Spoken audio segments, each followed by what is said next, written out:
It's day 21 of the month of October in the year 2025. Good morning. Welcome to the Morning News. This, of course, is the first bulletin of the day on TV3, and it's coming to you live from the news app here at Adesawi Kanda. We are live on Facebook as TV3 Ghana and on DSTV as channel 279. My name is Josh Creating. Top of the stories is out.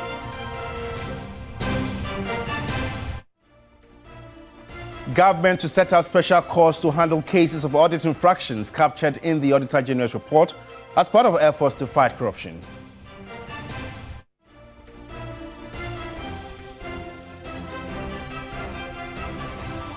And our Office of the Special Prosecutor says it is nearing completion of processes to extradite former Finance Minister Ken Ofori-Atta to Ghana to face charges. And Parliament resumes proceedings today to consider several government businesses, including vetting of the new Chief Justice.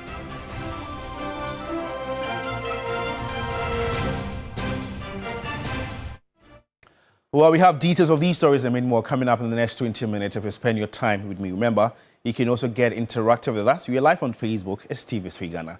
Let's begin from here. Government is to set a special court designated to handle cases arising from audit infractions captured in the Auditor General's report. These courts will focus on enforcing surcharges and disallowances, as well as prosecuting related criminal offences. The decision follows a high-level meeting between President John Dramani Mahama, the Chief Justice, the Attorney General and the Auditor General to explore measures to strengthen the enforcement of findings contained in the Auditor General's report. In a statement signed by presidential spokesperson Phyllis Kwachiofosu, this is part of renewed governmental commitment to combating financial mismanagement and improving fiscal discipline within public institutions. The president had expressed deep concern about the worrying trend of financial irregularities in the public sector, which cost several billions of cedis which go unrecovered.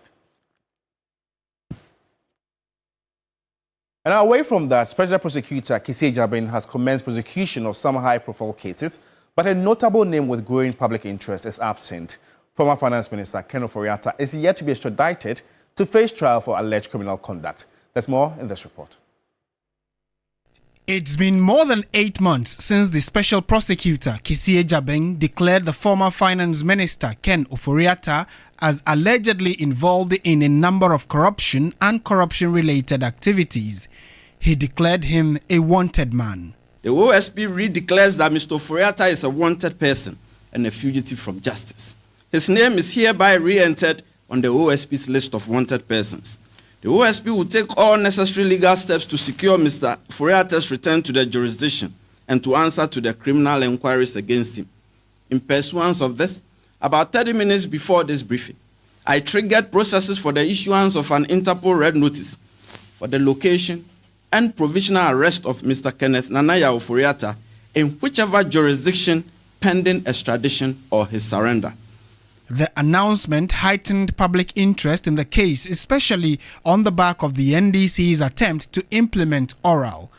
Lawyers of Ken Ofori-Atta immediately ran to the court seeking to prevent the special prosecutor from placing suspect Ofori-Atta on the wanted list, stating that he was not running from justice but was seeking medical attention in the United States. The special prosecutor removed Ken Ofori-Atta's name from the wanted list and gave him a grace period to report to his office. The grace period expired with a no-show from Ken. Right from then, the OSP initiated processes to extradite Ken Ofori-Atta, whom he called a fugitive from justice, from the United States in collaboration with officials from that country. It is now public knowledge that Ghana's Attorney General waded into the conversation and asked for the docket to be presented to him to assist the OSP with the extradition process. There has been correspondence between the special prosecutor and the Attorney General's office, but the case docket requested by the Attorney General to assist in the extradition of Ken Ofori-Atta has not been delivered yet, at least according to the Attorney General. Director of Strategy, Research and Communications at the OSP, Same Dakun, has said in a recent post that the OSP is finalizing its investigations, after which the full docket will be submitted to the Attorney General this week to facilitate the extradition process. He also denies any bad blood between the OSP and the Attorney General, nor a contention over the case docket. Well, let's still stay on this very office because the Office of the Special Prosecutor has filed fresh criminal charges against the former Chief Executive Officer of the National Petroleum Authority, NPA, Mustafa Abdul Hamid, and 9 others. The amended charges bring the total to 54 counts, up from the previous 25 after the discovery of new evidence from ongoing investigations. Lord Edward Sari reports. Mustafa Abdul Hamid and 9 others are facing multiple charges including extortion, abuse of public office and money laundering, amounting to 291,574,087 Ghana cedis and $332,407. They are all on a 2 million Ghana cedi bail. According to the Office of the Special Prosecutor, the accused persons allegedly extorted hundreds of millions of cedis and foreign currency from bulk oil transporters and oil marketing companies under the guise of official duties and subsequently laundered the proceeds through property acquisitions and business entities to conceal their illicit origins. The former NPA boss, Mustafa Abdul Hamid, is charged together with Jacob Kwamina Amoa, Wendy Newman, Albert Ankra, Isaac Mensah, Bright Bidiako Mensah, Kwekwa Boaje Aqua, Propness Limited, Kel Logistics Limited, and Kings Energy Limited. Following investigations by the OSP, assets seized from the accused persons pending trial include vehicles, tanker trucks, fuel stations, houses, apartments, and parcels of land valued at over 100 million Ghana cedis. In court on Monday, October 20, the accused persons were informed of an adjournment due to the unavailability of the judge. Justice Mary Mami Yanzu, the substantive judge in the matter, has been elevated to the Court of Appeal and is yet to receive a warrant from the acting Chief Justice to continue with the case. The case has since been adjourned to November 13 for pleas of the accused persons to be taken. Lord Idasari, TV3 News, Accra. Well, if you just tune in, you're watching the morning news, the first bulletin of the day right here on TV3. In more news this morning, Ghana Water Company Limited requires in excess of 300 million cedis to dredge its treatment plant apart from the Barikese plant, which have largely been affected by activities of galamsey, sand winning and construction. Last year alone, some 64 million cedis was used to dredge the Owebi treatment plant. There's more in the following report. The press encounter was primarily to put across the key challenges impacting the operations of the Ghana Water Company Limited. The company is seeking support from corporate Ghana and public sector partners in what it describes as a focused 24-month catchment recovery plan to stabilize priority rivers and cut treatment losses. The impact of illegal mining, popularly known as galamsey, construction and sand winning, is being experienced across the company's treatment plants. To desal 1 cubic feet is averaging around 150 Ghana cedis. So the budget is huge. But when you take Barikese out, the others within about 300 million can undertake it. But some of them are 2 million Ghana cedis, 1.5. We have several depending on the depth of the silt. I believe corporate bodies can pick some rivers. We want to support you to desalt Ayensu at Kwanyako. We want to support you to desalt Bonsa. We want to support you to desalt Kibi, so that as they pick, the cost per each of the corporate bodies will be less. It cost Ghana Water Company Limited some 64 million cedis to dredge the Owebi treatment plant, and that of the Mampon treatment plant some 13.8 million cedis. Managing Director Adam Mutawakilu insists the declaration of a state of emergency is not the ultimate solution to address the menace.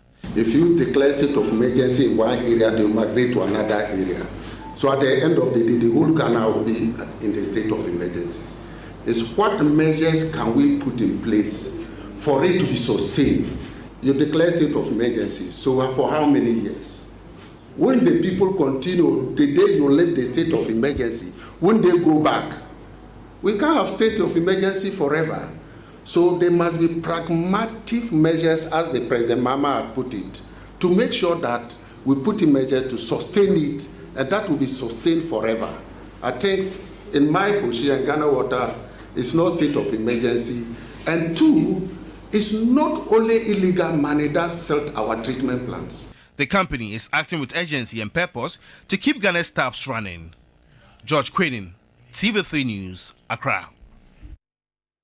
Clearly, the impact of galamsey affects every facet of our daily lives and is quite a worrying situation. We are active on Facebook, TV3 Ghana.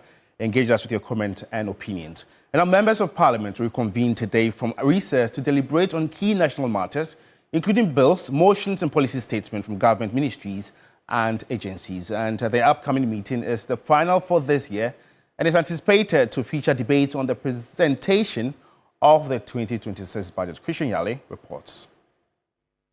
The major one on the ticket of Parliament is the reading or presentation of the 2026 budget, which would give us a good understanding of how government intends to spend in the 2026 fiscal year. And so the estimate for the various ministries, departments and agencies and the passage of the appropriation. This usually would come with a lot of debate. Also, there are some bills like the Ghana Scholarship Authority Bill, which was opposed by some civil society organizations and also by some members of the minority, which would likely be back on the floor. But apart from that, another major one is the possible or the expected swearing in of the two new members of parliament, i.e. Tamale Central for Professor Ali Duseidu and Akwetia for Bernard Bediako. But you also would expect some possible legislative instrument on legal education in Ghana, as well as Supreme Court rulings and especially how Supreme Court justices are removed. When the two new MPs are sworn in, the NDC, which is the majority, would have a total of 185 members plus the 4 independent members, making 189, and then you would have the majority, which has lost one, which is the Akwatia seat, to now have a total of 87 members. When we talk about the minority, already they've held what they call the strategic pre-opening workshop, where the minority leader, addressed them and encouraged them to have a united front and also ensure that they oppose when it matters and proffer solutions. And so it means that both sides have already aligned their priorities going into this upcoming meeting, which is really going to be a very short one, but very tight with a lot on their agenda. And now the Civil Society Forum says Africa and Ghana's fossil fuel investment framework contributes to indebtedness and energy insecurity for its citizens. To this end, the forum has called for investment in renewable energy. The observation was made at a meeting of civil societies organizations across Africa held in Accra. Ghana's energy sector faces a double challenge: domestic governance inefficiencies on one hand and investment frameworks that privilege private investors over the public interests on the other. Together, these forces deepen national debt, undermine energy security and threaten a just energy transition. The Civil Society Forum convened key actors working on renewable energy, debt justice and climate advocacy to, among other things, examine how current investment practices perpetuate crisis and explore opportunities for reform towards equitable and climate-friendly energy systems. Here is Country Director for Action Aid Ghana, John Nko, speaking there. Women and girls bear the brunt of the energy insecurity and energy poverty. Walking long distances to fetch firewood when electricity is unaffordable and unavailable. Renewable energy is becoming cheaper, more reliable, and more sustainable. Meanwhile, Vice Chancellor of the University of Energy and Natural Resources, Professor Elvis Asare Bediako, says Ghana's fossil fuel dependency threatens energy security and must stop. Ghana's energy future is not written in oil contract or tariff schedule alone. It is written in the choices we make to reform, to invest wisely, and to collaborate boldly. Let us move with power and purpose, and may we continue to power Ghana's future with courage, clarity, and collective hope. The event was hosted by Action Aid Ghana and Africa CSO's platform. On a very sad note, let's go to the northern Ghana. 4 people have been confirmed dead and several injured after gunmen carried out a targeted attack in the East region in the early hours of Monday. According to security sources, the armed men opened fire at the local NHIS office and killed 1 person on the spot. The security sources said the gunmen then moved towards the Garo school area, where 2 more individuals, including a head teacher, were fatally shot. The armed men, while leaving the town, reportedly also shot and killed another man, bringing the number of deaths to 4. The attack has since left residents gripped in fear and panic. Upper East Regional Correspondent Castro Sinela reports that although the police has not issued a statement, a joint task force of police and soldiers have been deployed and have since commenced patrols in the town. Investigations into the attacks have also commenced. Well, may their souls rest in perfect peace. And now, the race for leadership of the new patriotic party is officially underway and is shaping up to be one of the most competitive in recent memory, with several key positions up for grabs, including national chairman and general secretary. The battle lines are now clearly drawn. Judith Brown has more in this report. In the chairmanship race, 4 big names have declared their intentions. Boakye Jackson, former energy minister, who says his candidacy is a call to duty to restore discipline and structure within the party. Chairman Wuntumi, the outspoken Ashanti regional chairman, who believes his grassroots appeal gives him an edge. Former General Secretary John Bwedu, who is also making a comeback, but this time aiming for the top job, chairmanship. And Sammy Crab, a former vice chairman who is back in the mix despite past clashes with the party hierarchy. These contenders represent different wings of the party, from establishment figures to regional power brokers, making this a highly watched contest. Meanwhile, the General Secretary position is also being hotly contested. Justin Frimpong-Kodria, the incumbent, is seeking re-election despite guiding his party into opposition. If in your term the party has lost woefully and all the executives should have even apologized to the party members and resign on block and come along with an interim executive to even run these elections. So for me, I don't think that the current executive deserve some kind of re-election. I think they have to bring in more or new faces. His challenger, Ursula Wuswe-Kufu, former communications minister, who just entered the race, is campaigning on a message of party renewal and stronger organizational leadership.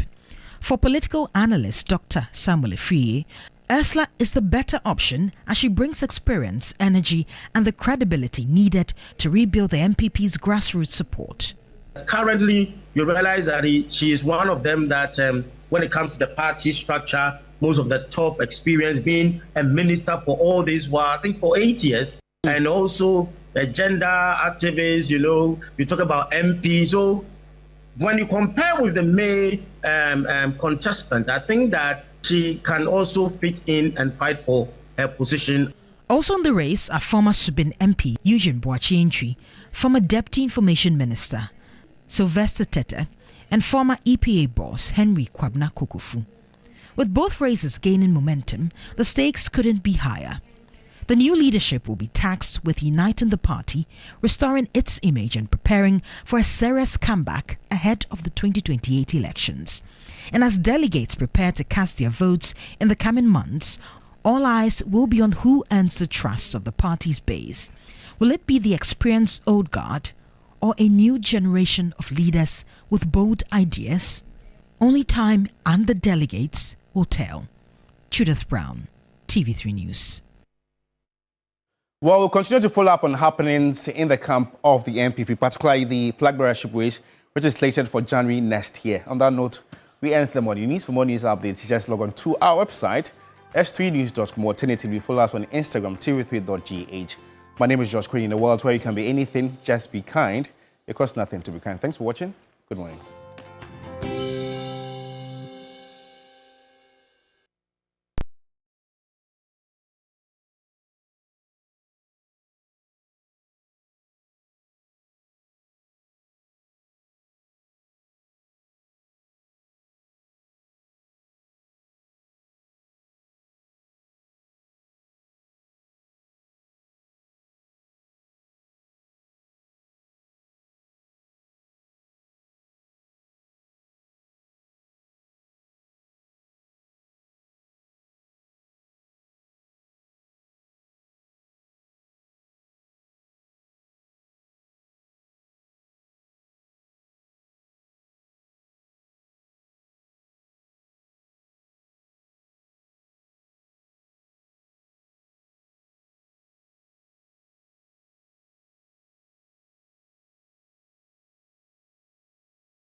welcome to the show. We're grateful that you've joined us. This is TV3 Newday. As always, you can have some great conversations right here on this platform. And what we're talking about a platform is not only you watching us on your mainstream television, but also across social media. You know, that's where the Gen Zs, the Gen Alphas, and those of us who are Gens, all of it, you know, that's where the world is gravitating towards, all right? So you can catch us live across social media. We're talking about TV3 Ghana specifically. And so make sure you stick and stay right here across social media, TV3 Ghana. Let us see how all of you are doing. Let's say good morning to all of you as well. Victor Ellis, your wife is called Mabel. Good morning to you. Great lady and gentleman. Great couple as well. And how are you? I think today we spoke. You're looking smashed. Is it Eddie Joy? Yes, it's still Eddie Joy. I think you need to take me to Eddie Joy. Yes, I'll take it when. Yeah? When do you want to go after the show today? Yeah, okay. Yeah, we can go after the show. It won't be bad. Which of the branches? Because there's Dansuman, there's La Road, there's East Legon. Oh, great. Yeah, so which of the three? You said I think East Legon is better. You want the kind that because East Legon and my road is better. Yeah. Well, wherever you're watching us from, we're grateful that you've joined us. And Chairman Godwin Tamaklo is the Rate Group Chief Executive. Good morning to you. Chairman Prosper, wishing you all the best for the day. Dr. Salifu Combat, Edmond Combat of the Tema Oil Refinery is the Managing Director, Eduji Tamaklo as well, and all the people that we all tend to love.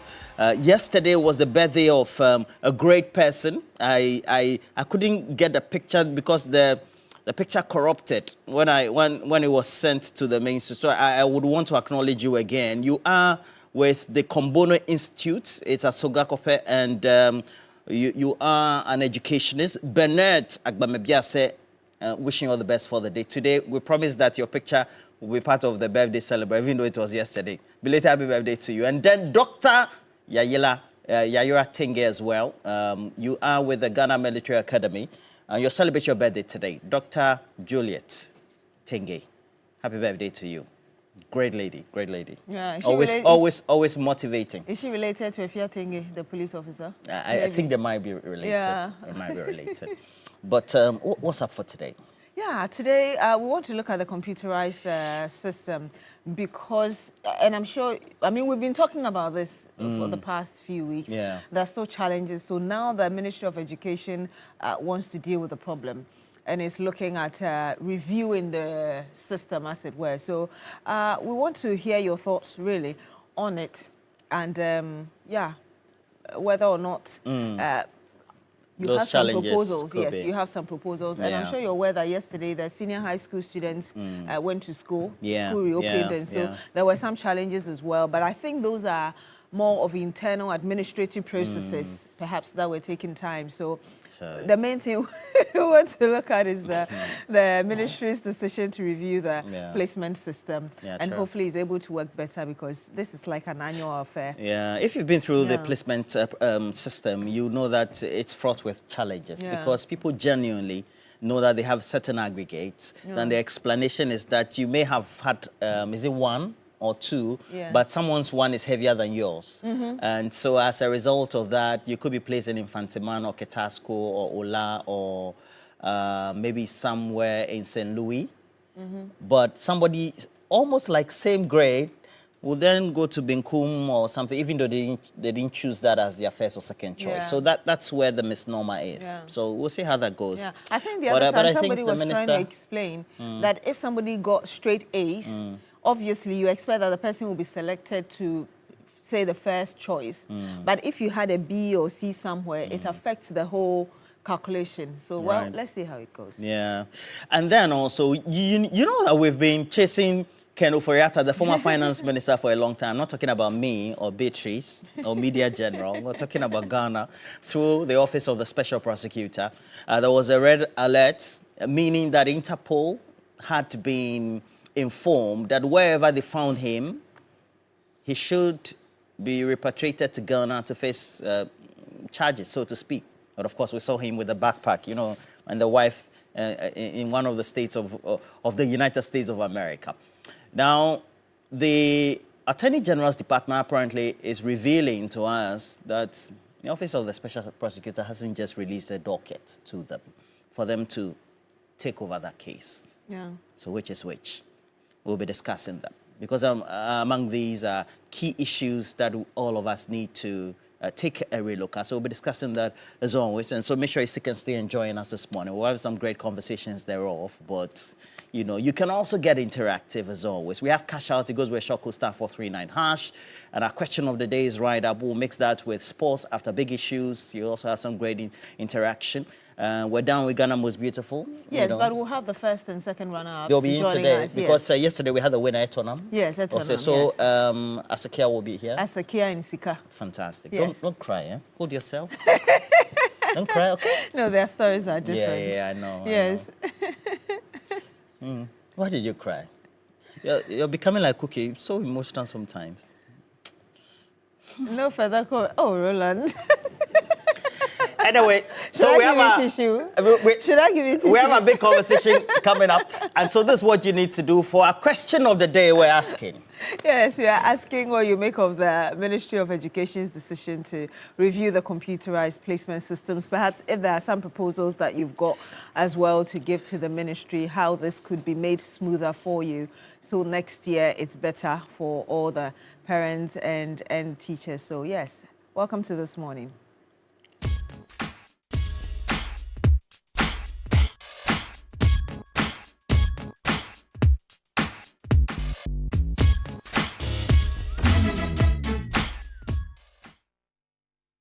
You earlier. I mean, this is a subject that is not new to you. We've been talking about this since this whole thing started in the last weeks, and the challenges that a number of you have faced because your children and your wards could not find schools, and all the challenges that you've had to endure, the hardships. So, well, like we told you, the Education Ministry is now considering reviewing the process. How do you think the ministry should go about it? What proposals do you have?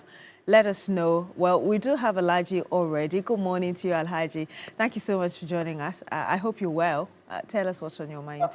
Yeah, we thank God. Now, where's Cookie Tea? Where is she? Cookie Tea is around.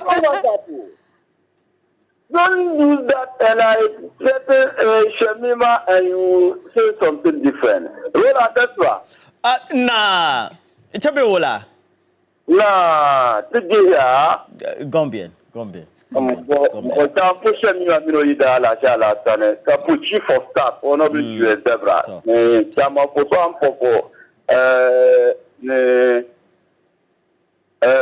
me send my greeting to Honorable Ben Ataya, for First Deputy Speaker of Parliament, and International Business, and Chairman for Swampofo, and Nana Oyibamfado. When you look at that, I just want to talk about the OSP issue. When you look at the special prosecutor, I will tell you, Roland and Beatrice, if President John Dramani Mahama did not start this special prosecutor, we will come out to demonstrate against President John Dramani Mahama. We don't want that. Because give us the ticket and we investigate the corrupt people. Why are you hiding the docket? Why? What is your problem? When Deputy Attorney General Justice Shemshai saying, and people thinking that, Justice Shemshai is saying, yesterday I monitored some radio station, I said, and they called the secretary to the special prosecutor. What he said, it doesn't make sense. So we just want to tell them they should let the country go well, because we can't say we'll prosecute these people and we fail to prosecute that corrupt people. We can't do that. We promised that yet. We need to fulfill our promise in this country. Everybody wants to see how we prosecute the corrupt people. Yeah, and he came out with a different charge. The person who said we need to rescue the country. Alhaji.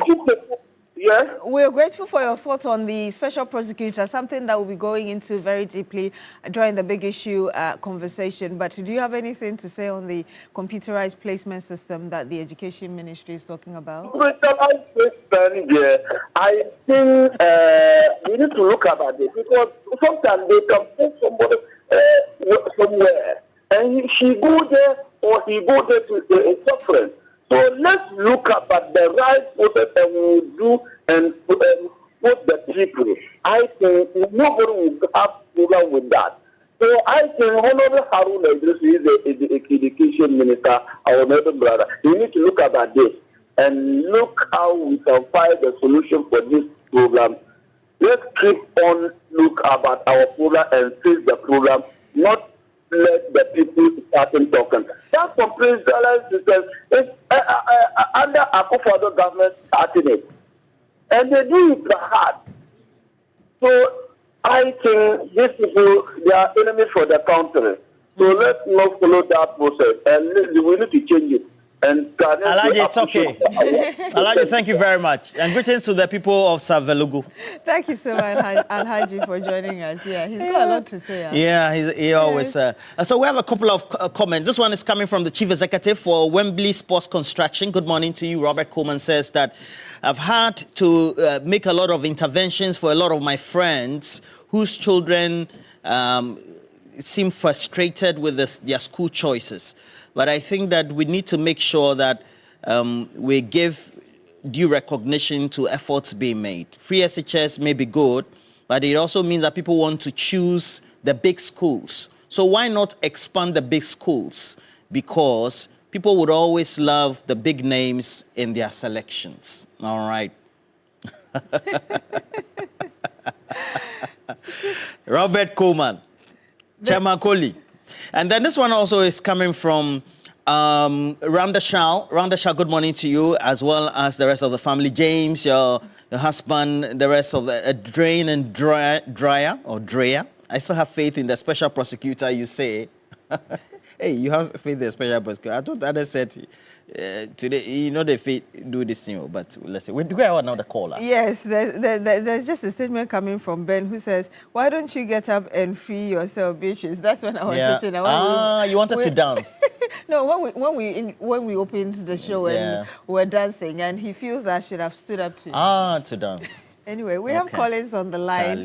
Good morning to you, Collins. Thank you so much for joining us. Tell us where you're calling us from and what you think of what we're discussing today. Yeah, good morning, Beatrice and Roland. Good morning. What are you doing this morning? Where are you calling from, Amamole? Doing very well, thank you. Yes, sir. From Amamole in the Ghana of Municipal. You said it correct today. Let me take this quick opportunity. Excellency President John Dramani Mahama, Chief of Staff, and Peter Akwesi Mensah, Deputy CEO of the Shipyard. Fantastic gentleman. Look, the Minister of Education is in good direction. But look, let me tell the whole nation today that the prospectus that our children are buying is too many. I don't understand. You see, I've been saying this, that if you are NDC member and you want the President Mahama and the party to go direct as they are going, if you see something that is wrong, don't tell as if, oh, everything is okay or correct. No. The prospectus is too much. If you go into it, Pastor, I don't understand. Why? It seems like somebody pitched somewhere and I don't know, it's personal interest or from somewhere. It's too much, it's too many. Conclusion, I'll go straight to this Kenoforiata issue. Look, special prosecutor is making us like Kwani. Oh, today he will bring another update from Oforiata. I'm praying for his appointment to be an edge. It seems 7 years.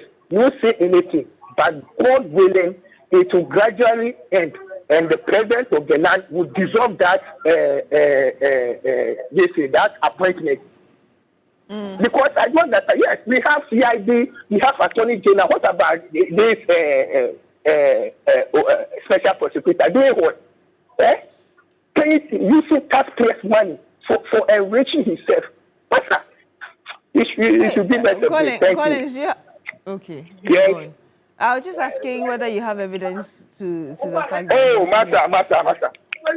Okay. Thank you very much, Collins, for speaking to us and for calling in. What do you say the special prosecutor doing us like... Which one is that? Kwani. Kwani. Okay.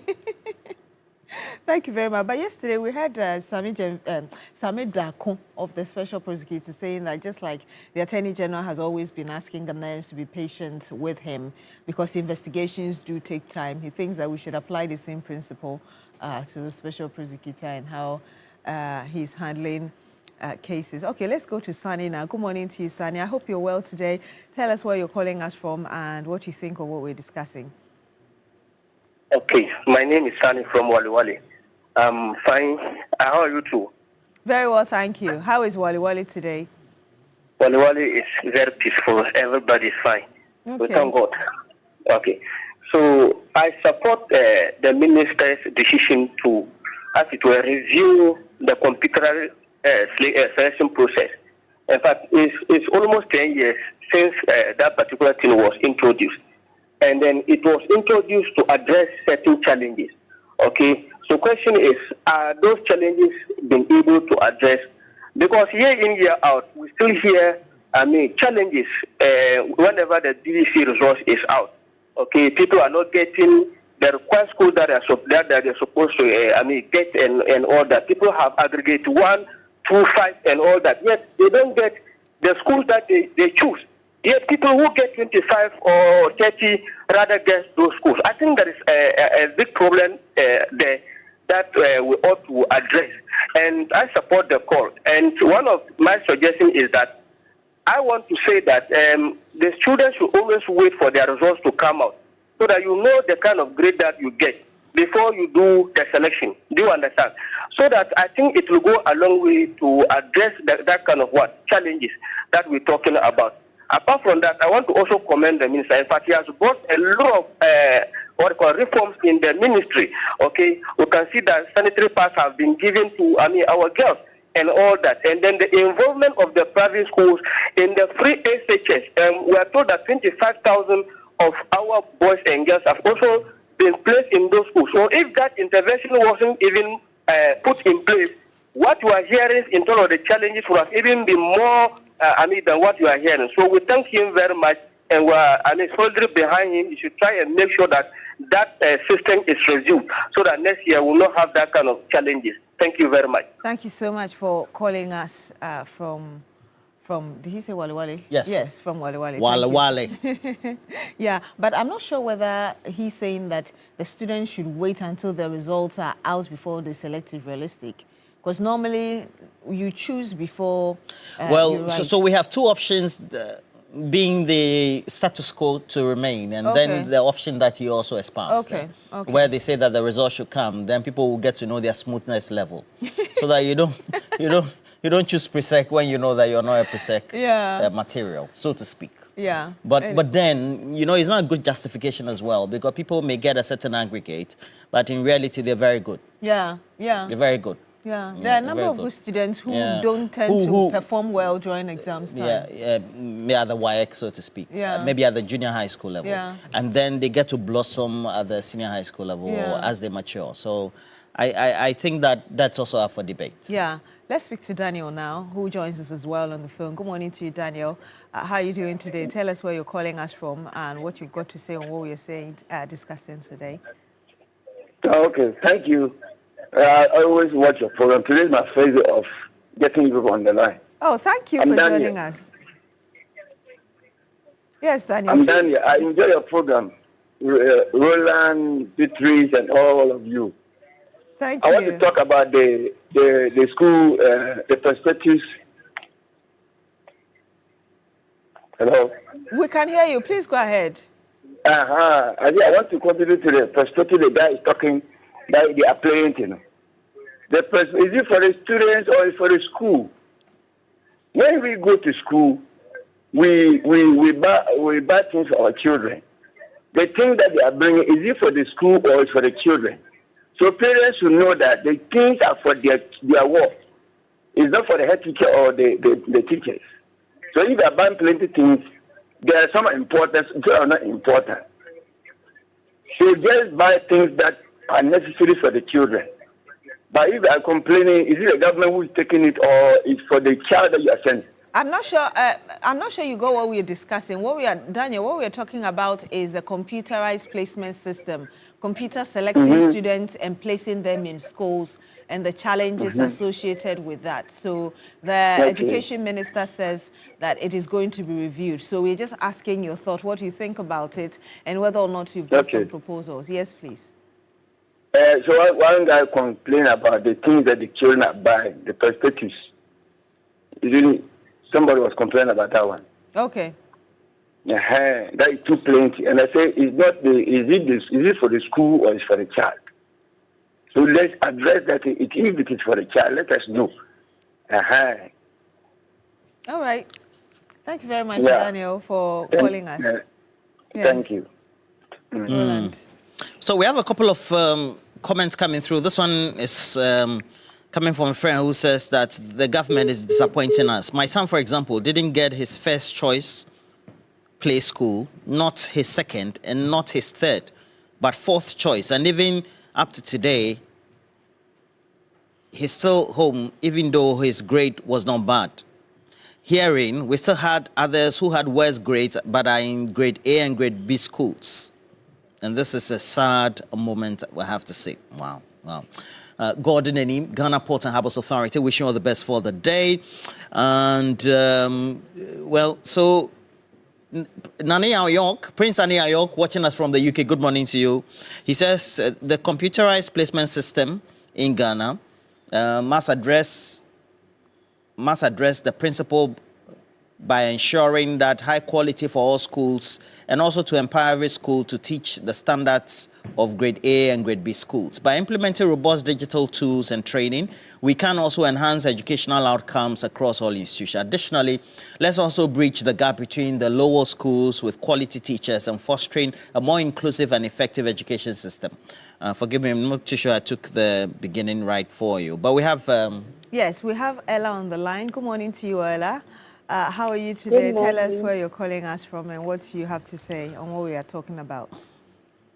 Thank you very much. So I'm Ella calling from Mantobi.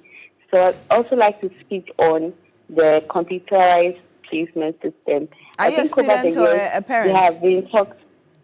Pardon? Are you a student or a parent, please? No, yeah, my sister has also faced a similar issue. Okay.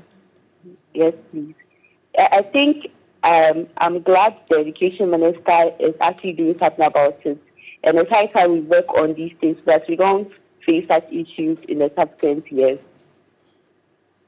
Thank you so much, Ella, for calling us from Mamprobi right here in Accra.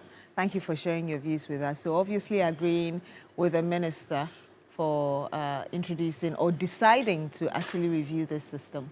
Yes. Oh, certainly. And so we have a couple of comments that we'll go through. So this one is coming from Sherry Giovanni. Sammy, good morning to you.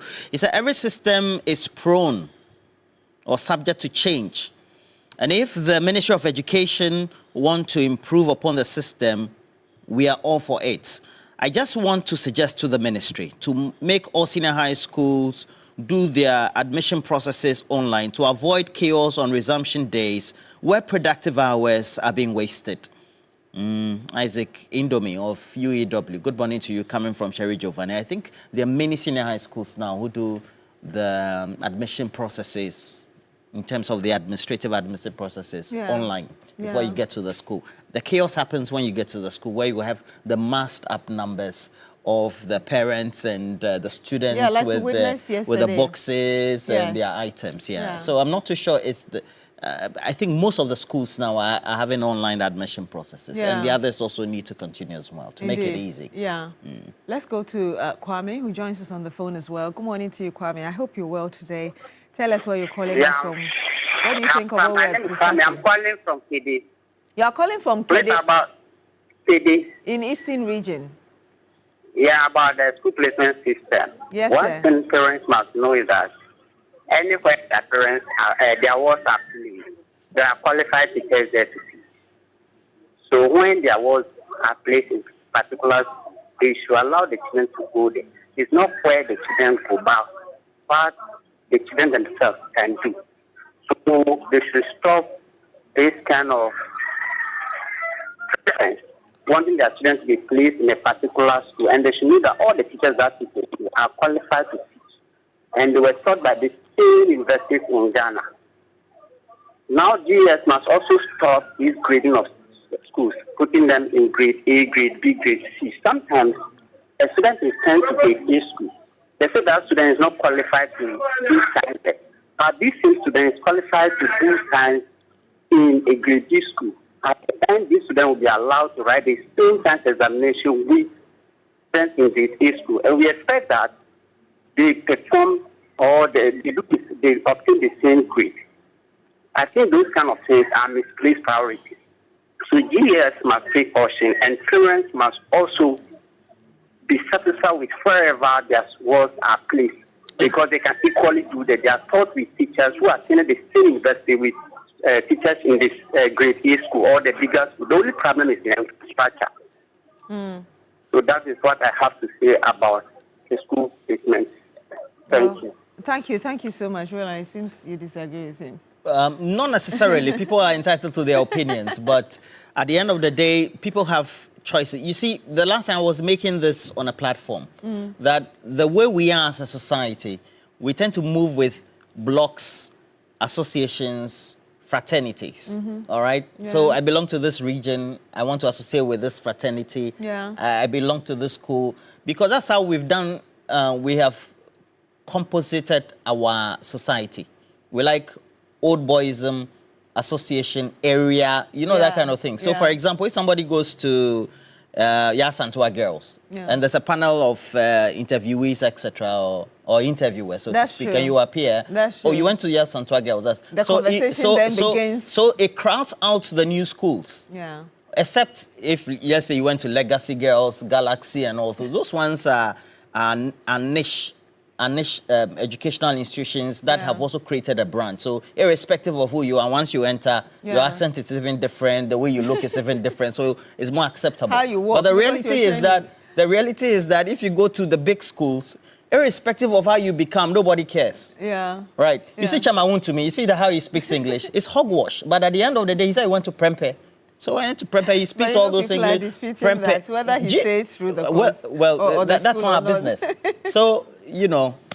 Yeah. But there are good schools, like for example, St. James. Yeah. We have St. James. We have Manfei Methodist Girls and some of those schools. And they're so good. Last week Thursday, Madam Ayana made a point about her friend whose daughter so desperately wanted to go to Achimota. And she said, no, looking at how you've performed throughout your school time, I do not think that you should go there. And she eventually found her way there and later regretted and went to a different school, which was equally good, and she thrived. So that was a point that our last caller made. But let's go to Comfort now. Good morning to you, Comfort. Tell us where you're calling us from. I hope you're well today and what you've got to say. Hi, Comfort. Hi. Okay, wonderful. Please, I hope you're well. Tell us where you're calling us from and what you've got on your thought. I'm calling from Oyarifa, Ghana flag. That is Accra. My child had April girls. And then yesterday, we went there around 6:30 a.m. We left there around 9 p.m. If you see how the children were overcrowded and the inconveniences, it was too bad. It was too bad. And I learned there is flu in our health system too. There is a flu. So I think the educational minister needs to do something about it. They need displacement and the children reporting. It should be done in Badis. Because it is very bad. It is very bad. Madam, did you go there yesterday? Yes. Okay. Reported day. Yes. And then if you see the traffic from pediatric, it was even beyond pediatric. So you get to a great girl. Charlie. It was very bad. Meanwhile, Soccer Day Senior High School, they don't have traffic. You see the problem? Yeah. They don't have traffic yet. She's complaining about traffic. Yeah. But why are we choosing the Brig Girls? Because of it's got the a reputation associated with it. That's, yes. I have a weird concept. Yeah. I am thinking, because of our mindset, why don't we build, like the way for the university, they have satellite campuses. So Yeah, you build more you mentioned it last week. Yes. You build more, because I'm telling you, people are choosing. They're not going to care where the location of a Brig Girls school is. That's Once they true. choose a Brig Girls and they get, That's even true. though a Brig Girls may be located at Brekusu. Yeah. I don't care. Yeah. Or maybe located at Oyarefa. Yeah. You understand? Every girls is every girls. Let's hope that as part of the review, all these things will be considered, really. The extra campuses of prestigious schools, and also the others about converting the a number of category B schools into A as well. It won't solve the problem. The category A and B schools really have only got some tiny difference. Yeah, something differences. Because, I mean, if you tell people you didn't get Infansipim, child will go to agree and say, oh, yeah, it's okay. Yeah. They'll struggle for 2 days with it psychologically. After they've eaten Banku, they'll be fine and say, child, what if I agree? It'll be normal. Yeah. You understand? We Yeah. have to be realistic with ourselves. Yeah. You know, Yeah, perhaps it's also a matter of changing our mindset, really. It's the same thing we've had with technical schools and people feeling that if I went to school and did business, science or law, then I am shocked. But if you but don't, I know money for our society now. You go to a technical school, it's like, it's for those who didn't really get the A's and stuff. So there's a lot more of changing of our mentality that we need to do, yes. But I don't know whether you have some more messages. Well, I have some more messages, and this one is coming from Sheikh Abubakar Ali Napar, who is the president and founder of the Light Foundation. Good morning to you, Sheikh. Says that I have met across the spectrum and communities that we operate in as Light Foundation a number of students who had been disappointed because they didn't get their first choice place schools. Some even get mad psychologically throughout the period of the new school or the schools that they didn't like throughout the period that they are attending those schools. That is why we need to embark on perhaps better stakeholder education and inform parents that irrespective of the school that you go, it is the effort and the teaching and learning processes in those schools that will make you successful, not the school in themselves. I don't know if that happens. If you're not an SM fan, you understand? If you're SM fan, then you get Vim. Yeah. So if presec, then but you get Vim. there's some truth in what he's saying. There are a number of people who have also gone to schools that were not necessarily, and perhaps are still not necessarily prestigious schools, and have made it big in life. So, yes. Okay, we've got Peter T. Good morning to you, sir. Thank you so much for joining us. Tell us what's on your mind today. Thank you very much. Beautiful, beautiful lady and very handsome gentleman with neat dress. Roland. Yes, sir. I hope all is well. So far, so good. Good. Let me also assist your platform to extend my regards to Alagi Okoto and then Mr. Mahdi, the NDC director for election, and then also Eric Mui, regional land officer, TECO, that's Central Region, and the Honorable Noga. Roland, I think that when I saw the minister yesterday, I mean, visiting some of the schools with this introduction of relooking at the system that we are running today, that is the placement system. And his ability to be able to censor to Ghanaians what he wants to do with the system. I think I was so happy. Because look, what is happening today, if care is not taken in future, all the schools will collapse, especially the smaller schools, as we call them, will collapse. There will not be any school again. And the depending factor will become the Achimota and other respect and that. So I want the minister to expedite action on this. You know, but these things should not be done without the involvement of the parent-teacher association. So I want to suggest that they should be fully involved, because when it comes to parents, the children belong there. When it comes to the teachers, they play the major role for guiding the school or the students, those who qualify into the secondary school, to make the choice of some of these schools. But you see, at the end of the day, where the students don't succeed of getting their food, the teachers' names are out, because they support the children for the selection. They know the betterment where the children belong and how the children perform in their class. So please, let us use this judiciously and ensure that there will be no repetition of what we are witnessing or what we have witnessed this very particular year. President Mahama is the president that has given the Ghanaians an assurance that he's coming to clean the system so that everybody will be alleviated from poverty. And school is, students is a factor in this direction. So please, we must do the best. The minister, this one, his round that he made yesterday should not be a 90 wonder. He should make sure that he satisfies the conduct of every parent and every candidate that has graduated from the JHS to the senior high school. Thank you very much. Thank you so much, Peter T., for calling us and sharing those views with us. Well, this one is coming from Jay Boating, and Jay Boating says that the placement as well as the school choices that students and parents make need to be given some big consideration. We need, as a country, to take a whole relook at our boarding school system. Everybody is fixed on going to a boarding school, and they also want a reputable one. That's why we have the situation. Please tell Beatrice that there's no traffic at Bekwai Senior High School. And then we also have Savior, good morning to you, Nyasa, who says that the placement and admission processes need reviews seriously. And again, there's no traffic coming in and out of Avedakpa. So students are welcome. Nyasa.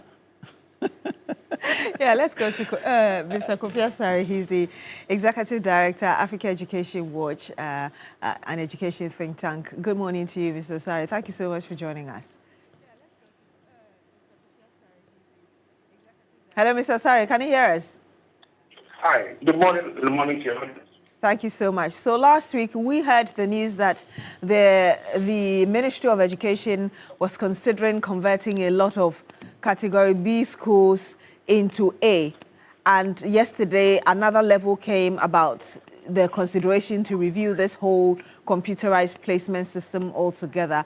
From an expertise point of view, where you stand, what do you expect in terms of what should go into this? Well, the minister of the need to review the CSSPS. Obviously, the comments are emerging because of the challenges we are seeing in this year's prospects. What are these challenges? We are talking about challenges relating to people who they choose to be day students in schools that have been placed there today. That is one. Two, people who didn't choose science or business or arts that have been given that program by the computer. In some instances, people who didn't choose a school at all but find themselves placed in that school. These are the broad three categories of issues that have emerged in our research so far. And the minister confirmed two of these in prefects. Now, we are of the opinion that this existed between 2018 and 2019 at the formative stage of the Christian program, and they were resolved. Since 2020 or so, we've not had a computer place students in schools that did not select.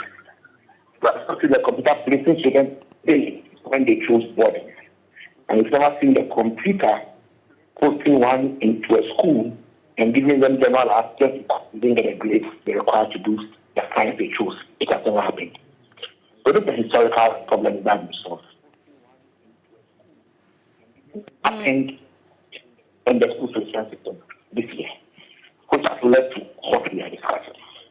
That thing, in my opinion, was unnecessary because it hasn't solved any problem, but it has not brought many problems. If you look at the ministry's agenda or the government's agenda in high school, carefully, the main focus is on ensuring that double pass. So, and that's a huge task. So it is unfortunate that in our bid to address the big elephant in the room, we are rather facing new problem. And not a youth problem that has been solved in the past. Mr. So, within the context, something that it is necessary to do in the review, we will have to refer to the system that existed prior to 2025. Okay, we have to refer to the system. I'll be grateful if you could reposition yourself. We're struggling to hear you. Your line is not so clear.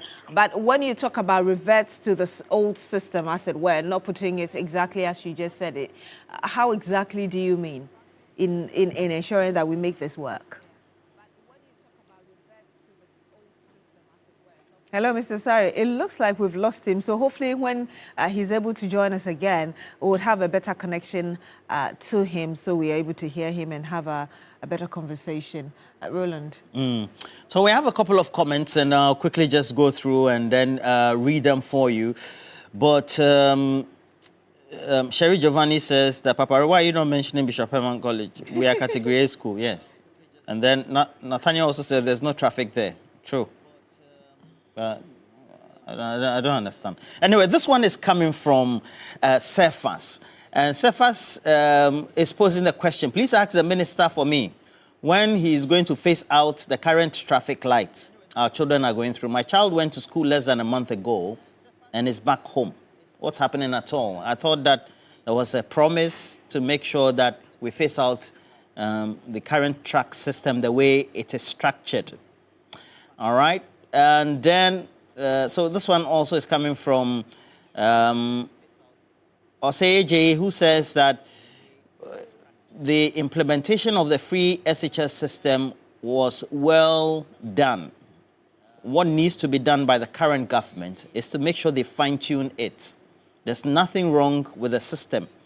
Human beings have just mismanaged a system that was well-intentioned by way of the policy. So all these excuses should tell the minister to get to his office and go back to work. I did like him, though, that he paid an unannounced visit to some of the schools, and I saw a video of him in Presec yesterday. And then this one is coming from Courage Kotuka, who says that this computer placement system issue, during our days, there was nothing like computerized placement system. I'm sure during your day, there were no computers at all. Relax. And we never had issues like this. And sorry, it's just not to take a dig at you, just trying to make... all right, so... Okay, Mr. Kofi Asare, Executive Director, Africa Education Watch, he joins us again on the line. Good morning to you again. If you could kindly... Yes, excellent. The connection is great now. Please make the point you were making earlier. Yes. So I was making the point that there wasn't any pressing challenge with the school placement system that warranted the minor review or tinkering that happened ahead of the 2025 selection process.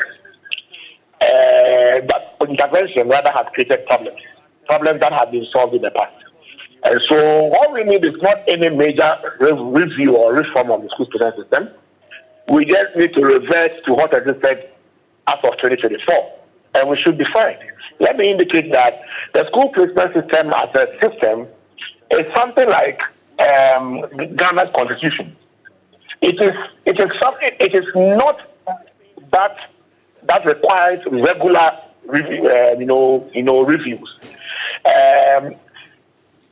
Sometimes if it doesn't work well, it is not a matter of changing the system, but it is a matter of ensuring a strict application of the system in line with the system's protocols. So it may be that some of the gaps we see are system implementation issues or gaps, and not necessarily, system deficiency, issues. So far as we are concerned, the school placement system will definitely not be 100%, just like any other policy. But what existed prior to 2025 was good to go, and that there wasn't any need for any review. It is the review that was undertaken, the minor review, that has now led to the situation where a student in the Senior High School in Central Region is able to be placed in Bosomtwe Girls in Asante Region. It wasn't so prior to 2025. So let's go back to the question. Aside from the placement, like somebody, for instance, being in Accra and being taken to, say, the northern part of the country, can you remind us again of what the system was like, the reason you think is superior? In the past, yes. In the past, I mean, prior to 2025, if you, let's say your ward attends a school in East Legon and you are selecting your schools, the system will not allow you to select any school which is more than 15 kilometers from East Legon. So on the system, it was impossible to select any senior high school at day which is more than 15 kilometers from the location of your junior high school. It was impossible. But today, somewhat, people were able to select schools that were in other regions, yet as day students. And let me tell you why I'm saying that people were able to. The students are not the ones who go online to directly select the schools. The students will fill a form, a paper, and then give it to the authorities. Then authorities will do the inputting for them at the district level. So those who do the inputting are not necessarily the students in many cases. So in the case of this girl I'm talking about, the paper she filled, given to her by the education authority, that she filled, has first choice, but some girls. D. So when it goes to those who are responsible for doing the inputting, they inputted, first choice border. But when it goes to those who were supposed to input the data, they made it this. Now, even though it's not the student who directly chose that or who directly made that error, the CSS was designed such that such errors do not even occur in the first place. Okay, so in the past, you wouldn't even have the opportunity of selecting. And they want to select day school, it gives you the schools that are within 15 kilometers per perimeter. If a school is outside 15 kilometers per perimeter, it won't allow you to be selected as day. Mr. Sari, is it possible that perhaps there were also a number of parents who complained about choosing, being restricted to just schools within them, so that if they were in Accra and they thought their children should go to Infantipim or Infantiman, they felt that there needed to be an opportunity to do. So what I'm explaining only happens in the case of day schools.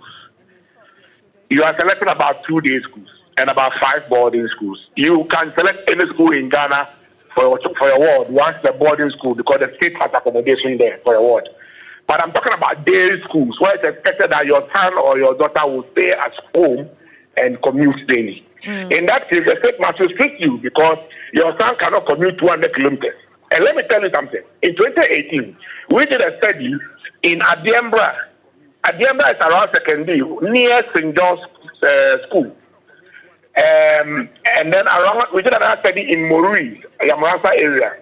We discovered that Adiembra, which is a slum, was the haven of many students. People who were 16 years, 15 years, were living on their own in hostels. We call those category of students day without hostel. Minors living on their own, sometimes 6, 7, 8 in a room, in a slum, because they have been posted to St. John's, but they were made day students. And these are students who schooled in sometimes Elembele, 3 or 4 districts away, Evaluate, Tomorrow, etc. And so we had an engagement with the Ministry of Education about the situation where students who schooled outside the district are sent to the particular school as day students, and creating a situation where girls were getting pregnant, social violence, etc., because of the lack of parental care and also the lack of school management oversight. That is what led to, among others, stifling the boat and ensuring that no one was given the opportunity to even select a day school once the day school is more than 15 kilometers from where your junior high school is. The computer has solved it. So please, all we need to do is just to go back to what existed, and then we should be fine. Okay. Sometimes many of the issues we raise about the computer, and I was having a discussion with my very good friend Peter yesterday, Peter Anti. Sometimes some of the issues we raise are not directly CSSPS issues. They are asset deficit issues. But the computer cannot build a new dormitory. It cannot build a nice dormitory. It cannot build a school with equipment that will make a parent like the school. Indeed. So there must be that interface between what is available as what is available and attractive, or what is demanded by the parent, whether that thing is available, and the computer placing one there. So many of the issues sometimes border on the inadequate availability of standard infrastructure and facilities in our schools, and not necessarily the computerized school placement system. Thank you so much, Mr. Kofi Asare, for joining us. Great. And yes, he's the executive director. And he's always very vociferous with his views as well. Yes. Well, Delight Mojaka said likes what you're wearing, that she has exactly the same color and the make. Lovely. The joy. Thank you. Look at you, so you're looking very exquisite. Thank you very much. You're still here on Newday on TV3. When we come back, Roland will be with the panel to talk about the big issues. Don't go away.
Cash out is the way to go. Already, we've been getting messages about the Office of the Special Prosecutor, the actions thereof in relation to how they are dealing with the Ken Oforiatta case. But we'll see how that goes. Randa Shah seems to be very hard on the Office of the Special Prosecutor. But please make sure you share the stream.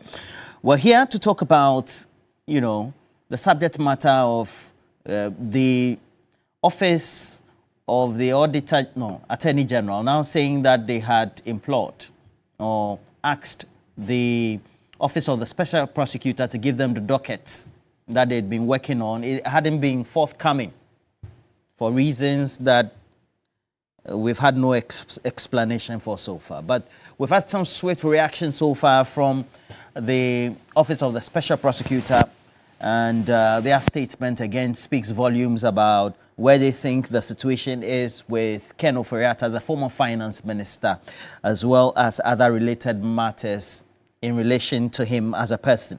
Those who have joined our stream, I see a couple of you. Charles Thompson has joined us from the UK. Yao February, good morning to you. Nana Kwekwa Ananse. Which of the Ananses? The folklore Ananse. Good morning to you. Agongo Roger has joined us. Please share the stream.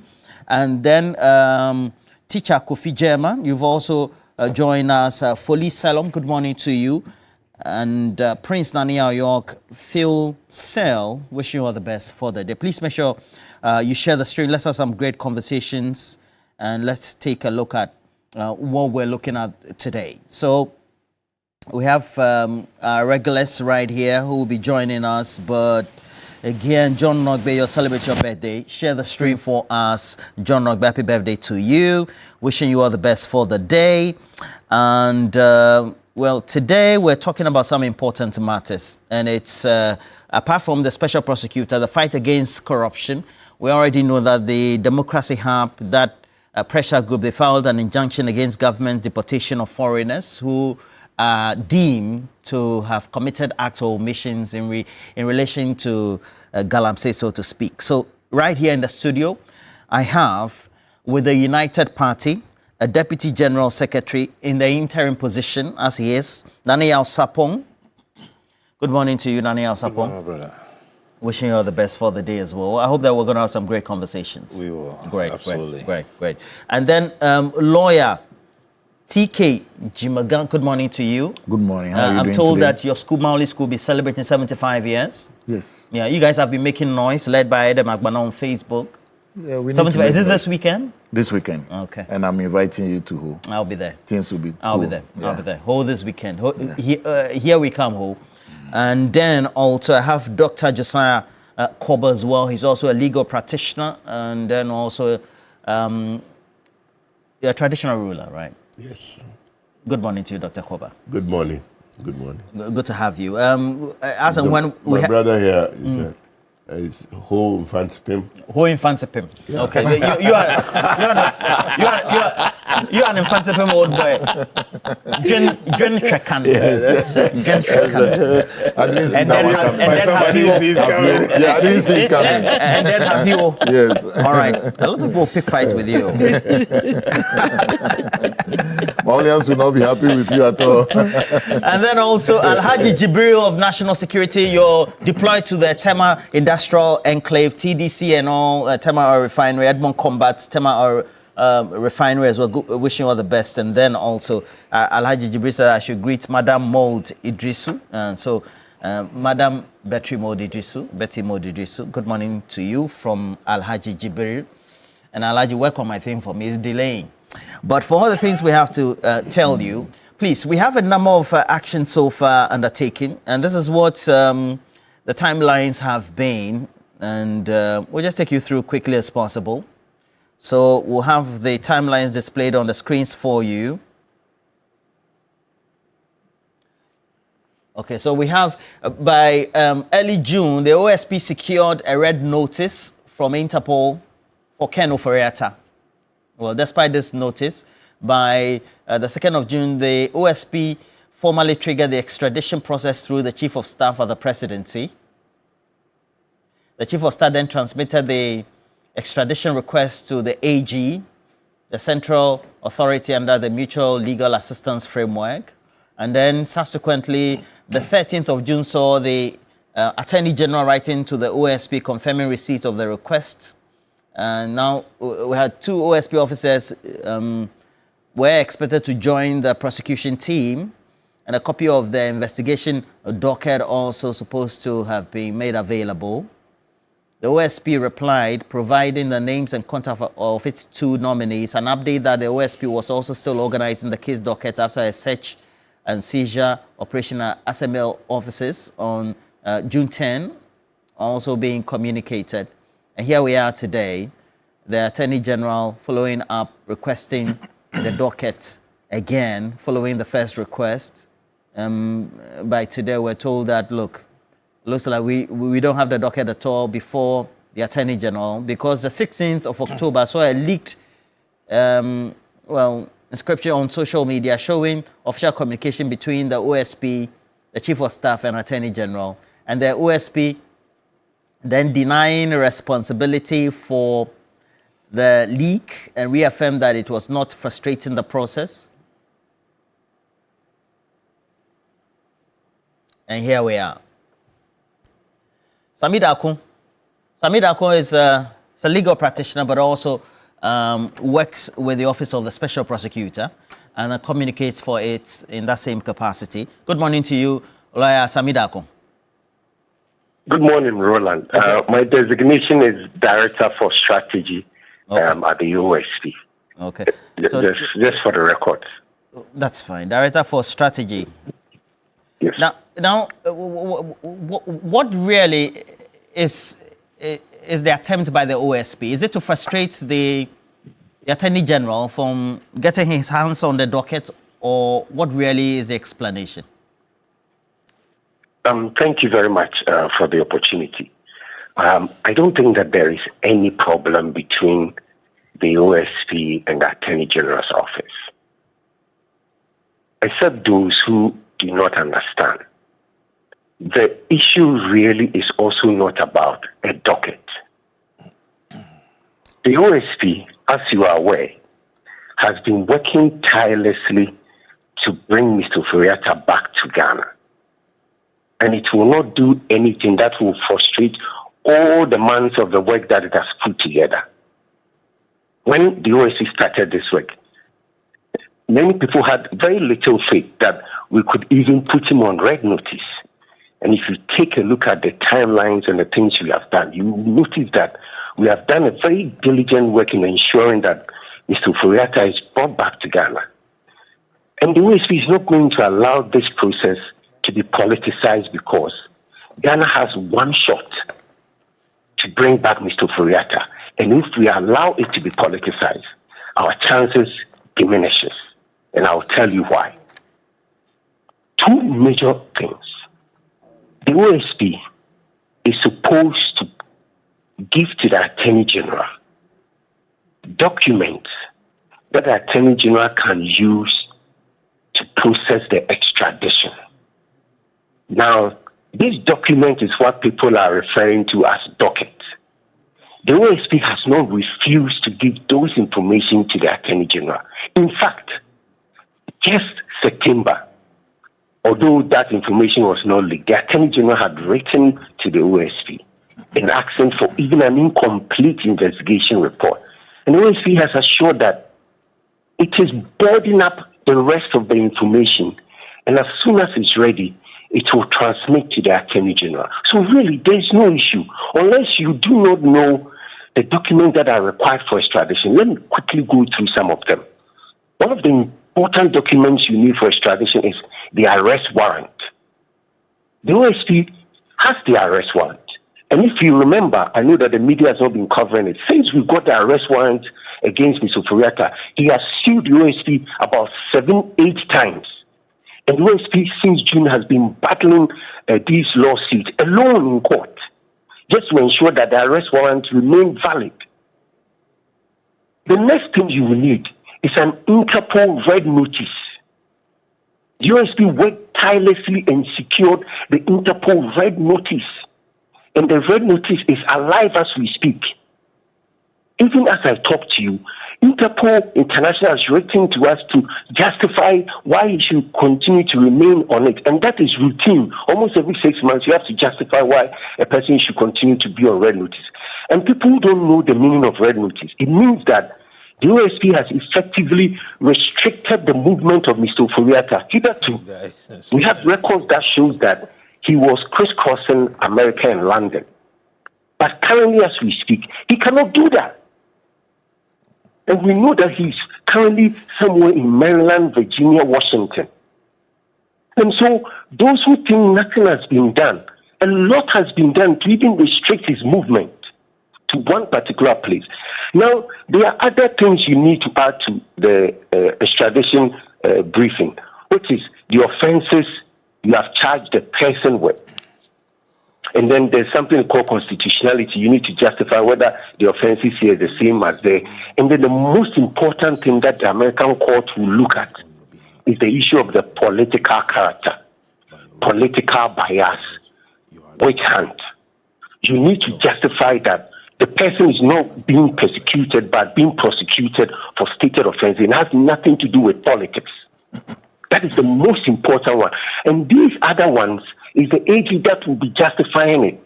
What we need to provide to the AG, we have majority of them. The only thing left is the fact that we said that we have discovered a lot, volumes of documents that we were analyzing to board up our charges against Mr. Oforiatta. And so we will finish with it. And these documents were the documents we retrieved from SML's office when we searched the SML's office.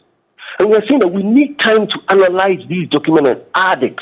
So it's not like I said, we have not given the Attorney General any briefing or any information that he needs to do it. We are only adding to it. And that cannot be construed to mean a delay or that we don't want to give anything to the Attorney General. So those who don't understand will always come and talk, docket. But it's not an issue of docket. It's an issue of our information. Sami Darko, are you saying the Attorney General, Dominic Ayene, as well as his deputy, Sremsai, do not understand the processes you've explained? Is that the position of your office? That is your position. And it's born out of a misunderstanding of what I've just explained to you. Because if you listen to me carefully, you notice that I've told you that whatever is being requested for is being given. So there is nothing like not being given. And let me tell you something. Whoever leaked this information wanted what we are doing now. That's what the person wanted. Because you see, it's not all correspondence that was even leaked. If the person had added the other ones to it, there will be no need for this discussion. The storm in the teacup, because we have moved past where the release was up to. But what I'm telling you now is that it's not an issue about a docket. It's an issue about OSP putting documents in a file and giving it to the Attorney General to complete. Let me tell you something.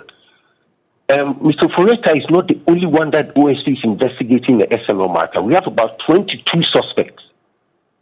Are they on red notice? How can someone be on red notice if they are in Ghana? So if you allow me to explain to you. We are talking in this instance case relating to Ken Oforiatta, for which we've had a reaction from the Deputy Attorney General. And your explanation is that there seemed to be some miscommunication or a misunderstanding. And I'm saying that is that the official position of the OSP? Or do you not think that Sremsai, who is a Deputy Attorney General, doesn't understand the processes? Because in that interaction, this is what he says, Sami Darko. I want to make it clear. We, that's the office of the Attorney General, are the only authority that can initiate and make an extradition request. But we need the investigative docket from the OSP to do so. And he continues, Sami Darko, that as of today, we still don't have the docket, despite sending several requests, including written formal letters and demands. What are you saying, Sami Darko? And that's what I've told you. You don't shout. Just take your time and listen. I'm not shouting. I'm in my studio. I'm surprised. I know that your listeners and viewers will understand what I'm telling you. What the Deputy Attorney General said is what we have clarified for you. For instance, there has not been any several demand on us. You were just showing Are you saying he's lying? Because this is a direct quote from the interview. You were showing your viewers the various correspondence. So you notice that the correspondence started in June. And you have given them the chronology. And I told you, said, the last correspondence that came was in September. Is it part of the leak? You notice it's not part of the leak. And I'm bringing attention to what is happening and says that there is nothing like OSP is refusing to give information. It is an issue about OSP completing a particular type of work and to supply that information. And I told you also that when we talk about a docket, it's a bigger file, but it's not the bigger file that we have to give to the Attorney General. We have to select the information that the Attorney General requires to do the extradition on Ken Ofori-Atta. And that, I just told you that majority of them we have procured already, which is the red notice, arrest warrant. Okay. And I said we are now boarding up the offenses and the charges that he will need to add. The rest of them is justification, which the Attorney General will have to do. Very well. We have even supplied to the Attorney General the names of our officers who are going to go to the United States to do the extradition. We have done all these.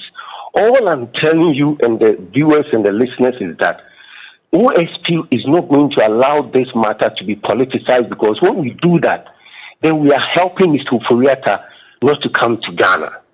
Because once you make it political, then it's going to be difficult in an American court to convince them that this issue is not about politics. Okay. And remember, he has access to all the information that has been leaked. And let me talk briefly about the leak and see why every meaning Ghanaian must condemn it. You may be happy that the insufficient leak that creates an impression as if there is a banter between the AG and the OSP, or that the OSP is unwilling. Because there's nowhere in the leak where the OSP has said, I won't give you any information.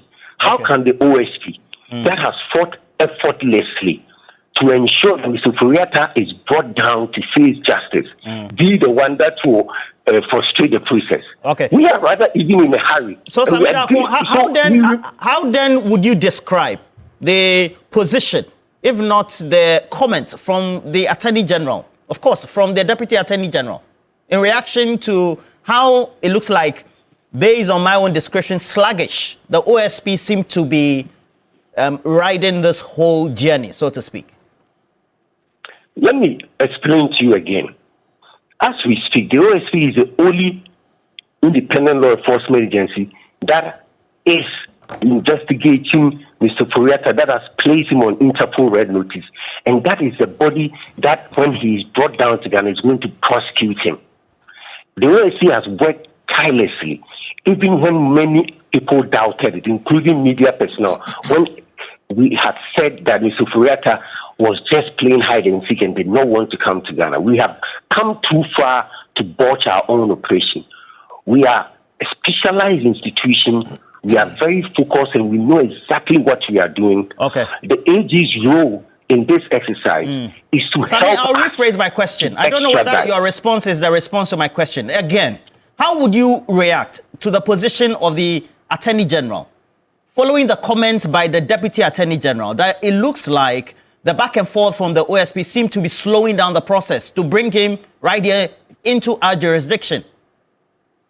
There is no back and forth between AG and the OSP. So how would you react to Sremsai's position? It is a joint work, and we are working tirelessly to ensure that the right information is boxed up and given to the Attorney General, and that the OSP will do, because OSP has come too far to let it go. What OSP needs now is for the Attorney General to assist the OSP to complete the extradition that will bring Mr. Ofori-Atta down to Ghana, for the OSP to prosecute Mr. Ofori-Atta. All right. Remember, this is not the politics Attorney that you General's talk case. about, the politics that you say that is being inferenced into this subject matter. Is it in reference to perhaps the comments by Sremsai, the Deputy Attorney General? The comment is to anyone whose motive is to make it political, to make it easier for Mr. Ofori-Atta not to be brought back to Ghana. Samidaku, who do you refer to? What matters is that this matter cannot be politicized, because the OSP And I'm asking you, who is politicizing the subject matter? Body. When the matter becomes political, it simply means that it's been put out in the public domain and being discussed as if there is a fight between the OSP and the Attorney General. And I'm telling you now that that does not augur well for Ghana's chance to bring Mr. Foriata back to Ghana. Remember, Mr. Foriata is going to fight this in the U.S. court. Extradition is a court process in another country. And any document I've asked you several times. Are you saying that the Attorney General, Dominic Ayeni, as well as his deputy, Sremsai, don't know this? That's all I'm asking. Why are you now revealing to me that they might have leaked it? I don't know.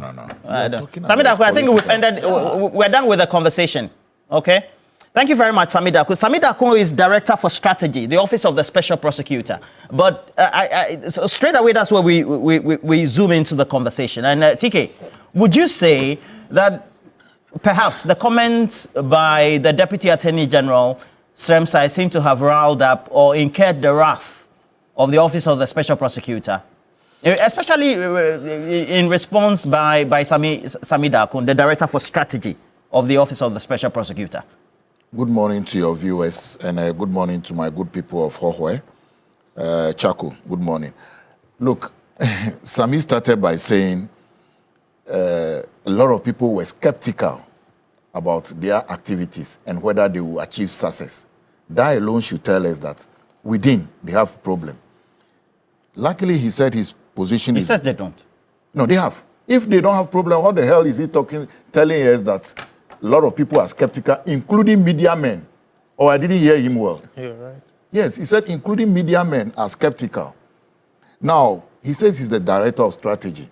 Is that a strategy he has advised us to do? Look, for the AG or the Deputy AG to have come out to tell us this, it means there's a problem. Because both Dr. Sremsai and Dr. Ayine are good guys who will go to the hilt and do the job. The OSP knows very well they cannot initiate extradition proceedings. For you to extradite somebody from the US, there has to be a probable cause. It takes a lot of steps for us to get there. Now, he's talking about people reading politics into it. You ask him several times, who will read politics into this? He couldn't tell us. Just because the message comes into the public domain, he should give us a break. Look, they should, if he's the Director of Strategy, they should just go and conduct a research and see the public perception of how they realize how they're handling this Ken Ofori-Atta story. Now, there is no way we will agree or admit the fact that they are doing a very good job with this Ken Ofori-Atta strategy. No. He talks about the fact that the docket is a bigger file. What is he talking about? Docket is a bigger file. What if Ken Ofori-Atta arrives in Ghana today, they arrest, and they say make disclosures? They are going to take this number of years to disclose what they brought him to court for? No, please, give us a break. Do the job. Get them. He also tells us that they have sent their personnel to AG. The AG says, give us your personnel and the docket. And you send the personnel without the docket. What are you trying to say? Please. His justification, and he's explained that these are processes, and so it's only a back and forth. It's not as if there's bad blood, so to speak. That is based on my own reading, and then the public opinion interrogation of what the responses were from Sremsai to be a certain bad blood between the two institutions. You see, does it mean that they were not ready when they wanted to initiate the extradition process? They should have been ready. Because by the time you are talking to the AG to say that we want to bring this guy back, you must have all your things in place. Is it that they don't know the processes that lead to the extradition of somebody from the US, that the AG has to ask you, give me this, give me that, before you bring the person in? You see, I don't know whether, I know Samidaku is a journalist, I think so. But yes, he's a trained journalist. He's a trained journalist. But practice yes, also but I think widely. I think at this stage, he's not communicating well. Because there is some level of apprehension with the public to say, this guy is serious. This to and fro with Ken Ofori-Atta has taken so long that everybody is getting impatient. Look, my venerable senior Chachuchi Kata, he was way away in outside Ghana when they said they wanted him. He came in and faced prosecution. So if Ken Ofori-Atta has nothing to hide, why is he away? In any case, you are saying that if the team becomes political, was Ken Ofori-Atta a revenue minister or something? He He was a politician. Yeah, but he says that, yes, especially in this instance case, when you have to deal with extradition. Yes. Where we He's know not that, being brought where we because- know that the processes are you have to inform another country for Yes. them to ensure that they trigger the processes of using their law enforcement agencies to bring that person. Good. The excuse could be given by that person that it is because I'm They a want top to do politician let's and then I'm being let's go this way. targeted Let's for go this way. Let's go this persecution, way. etc. So Sami says the Office of the Special Prosecutor wants to make sure that that is not construed to be the subject. No, you see, when you want to extradite somebody from the U.S., you need to submit arrest warrants, you need to submit charge sheets, you need to submit all that. Very well. Then for the Justice Department to go through it, the Justice Department satisfied that there's a probable cause, will send it to a magistrate.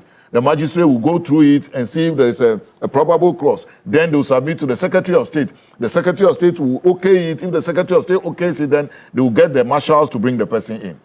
So there is a long chain. That is the very reason why the AG is saying, give us what you have. Let us see if these things meet the criteria for somebody to determine that there is a probable cause before you bring the person. Now you are there shouting on top of your, on the rooftop that we want the person brought in. Give us, look, they have admitted they don't have the mandate to initiate the process. The person who has the mandate says, give me this. And you think that Honorable Dr. Semsai would come on national TV and make such an accusation just for the sake of it? You call it accusation? Yes. I mean, how would he say such a thing without any justification? Look, Honorable Justice is such a fine gentleman just to throw away words like that. No, there is something. They don't appear to be cooperating with the AG. Let somebody tell them in their face. They are not cooperating. Get the docket in. You send your personnel without the docket. Now you are telling us the docket is almost ready. What did you have when you wrote to the Office of the President? In any case, is it the Office of the President that will initiate the extradition process? Senior, perhaps I am wrong. Is it the Office of the President that you wrote to the Chief of Staff, while the AG is the one who will initiate? So the reply has to come to the AG for the AG to start it. Is it that the Special Prosecutor doesn't know? Please, they are toying with this kind of Oriata thing too much, but somehow justice will be done.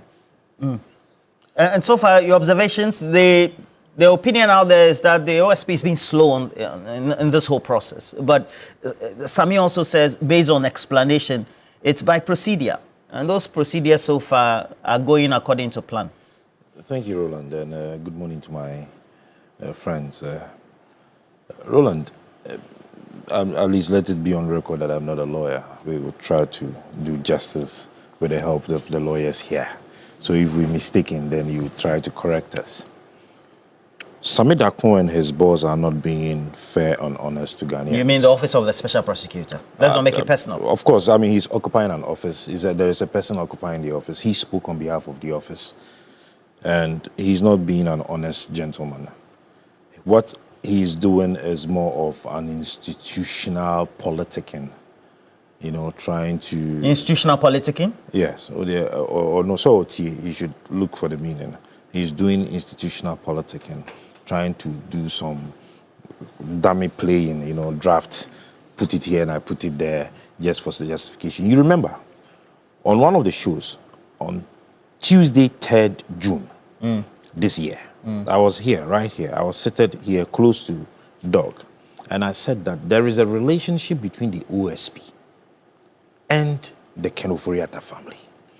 And until that is dealt with, it's going to be difficult for the OSP to do what I don't understand. You're raising this as an allegation again? You did that the first time? Of course, and I've said it, he has not denied it.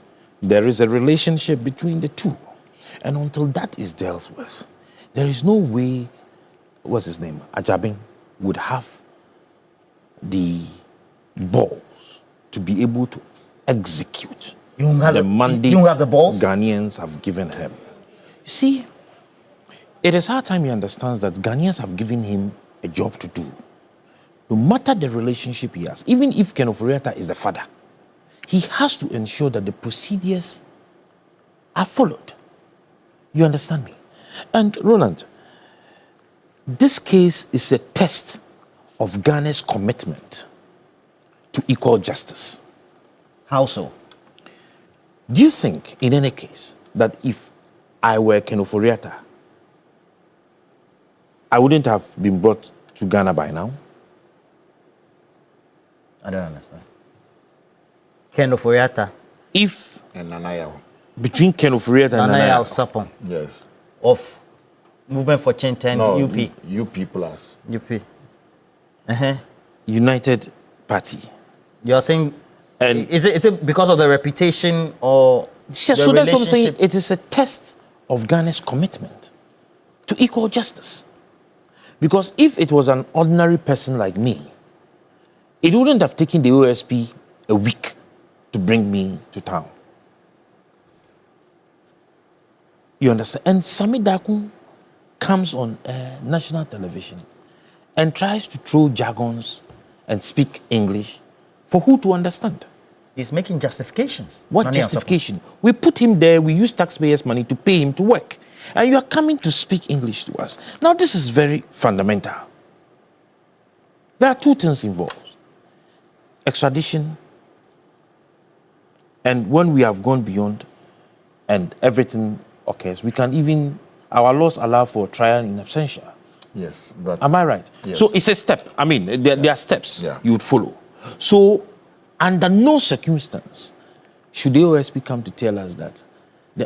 And I was asking you, I think there is a case. As when they said they don't know his whereabouts, he contradicted himself. At the end of the day, he said the red alert now has restricted his movement, and he used to go between Maryland and London. And when he realized himself that he was being caught in his own trap, he said now his movement is restricted within Maryland. It means he knows where he is. You are telling me he's contesting you in court. Lawyer, you have been a lecturer in the law school. Can anybody file a suit without an address? No. There is an authority in Supreme Court here, NIB versus the Standard Offshore. You cannot. So they know the exact foreign address of Ken Oforiatta. And if they would allow and give what the Attorney General is seeking for him to process the extradition, whatever, then they definitely will be brought home. You cannot tell me you've gone to file. He's contesting you in court through his lawyers, yet you don't know where he is. That's a blatant lie. You don't look Ghanaians in the face and then... You're making strong inference and allegations. Why is it that any You're time... saying that he knows that there is in Maryland. Cases are filed, there are addresses, and so they know where he is? Of course. I'm not a lawyer, I'm saying that. You cannot file. And that's why the lawyers are here and I'm asking the question. Is it possible for you to file without an address? They always put specific address there. And they are always very specific. And I'm saying that there was a case between NIB and Standard Offshore. I am not so much into these legal things. But what I know is that one of the reasons why the ruling that was given was that the people were not able to provide the foreign addresses. So if Ken is battling you in court, it means you know his whereabouts. In any case, has he not been responding? If his lawyers have been responding to you, then the lawyer should be able to help us to identify where he is. And you come to tell Ghanaians that we do not understand. Are the constitutions and the Extradition Act written in Greek? It should be fair to our intelligence. We can read and understand. I mean, being a strategist doesn't put you above any Ghanaian. The question you asked him, which he was not able to answer, was as simple.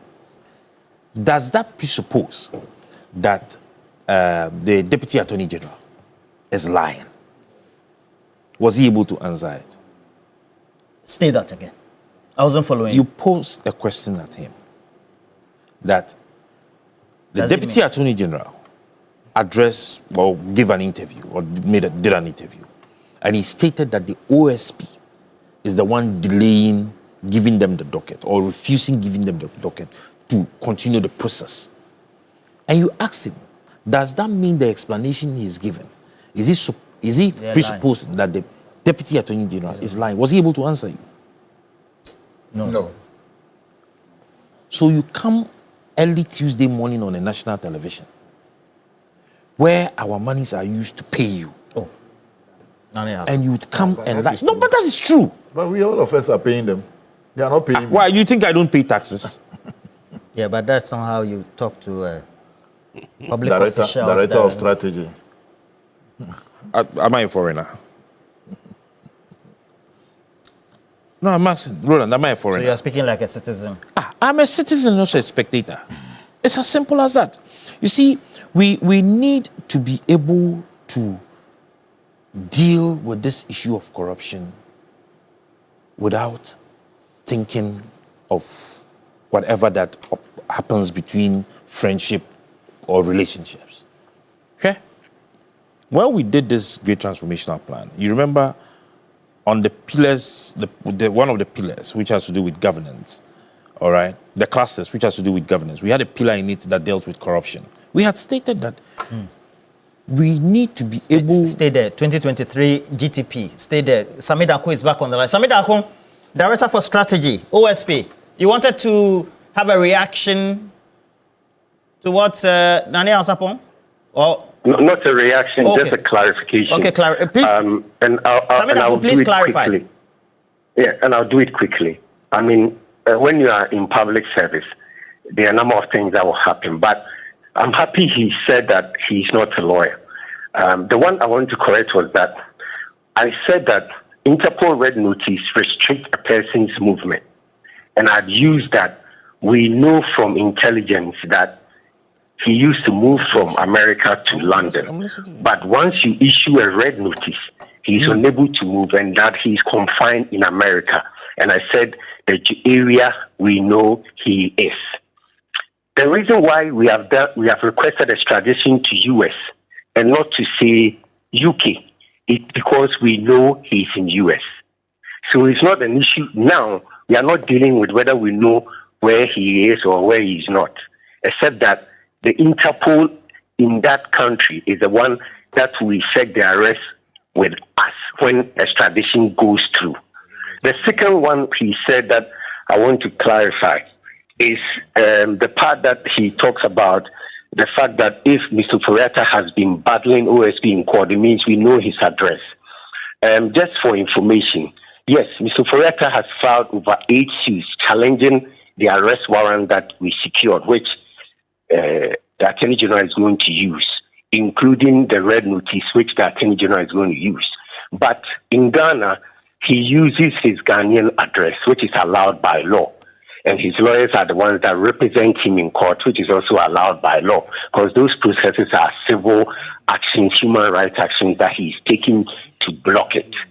So let me reiterate the point that the OSP is committed to bringing Mr. Furiata back. And they said that I was not able to answer a question as whether the stream side was accurate or inaccurate.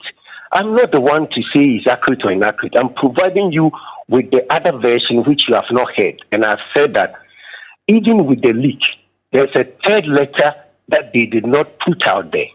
And that third letter would have dispelled all these. What we are saying is that the fact that we said we have uncovered fresh evidence when we searched the offices of SML, and that we need to add up so that we're able to get more charges. Does not mean that the OSC is delaying or refusing to give the information that the AG needs. Okay. And it also does not invalidate the fact that Mr. Shem Sai says that, or Dr. Sai says that the OSC has not given him the docket.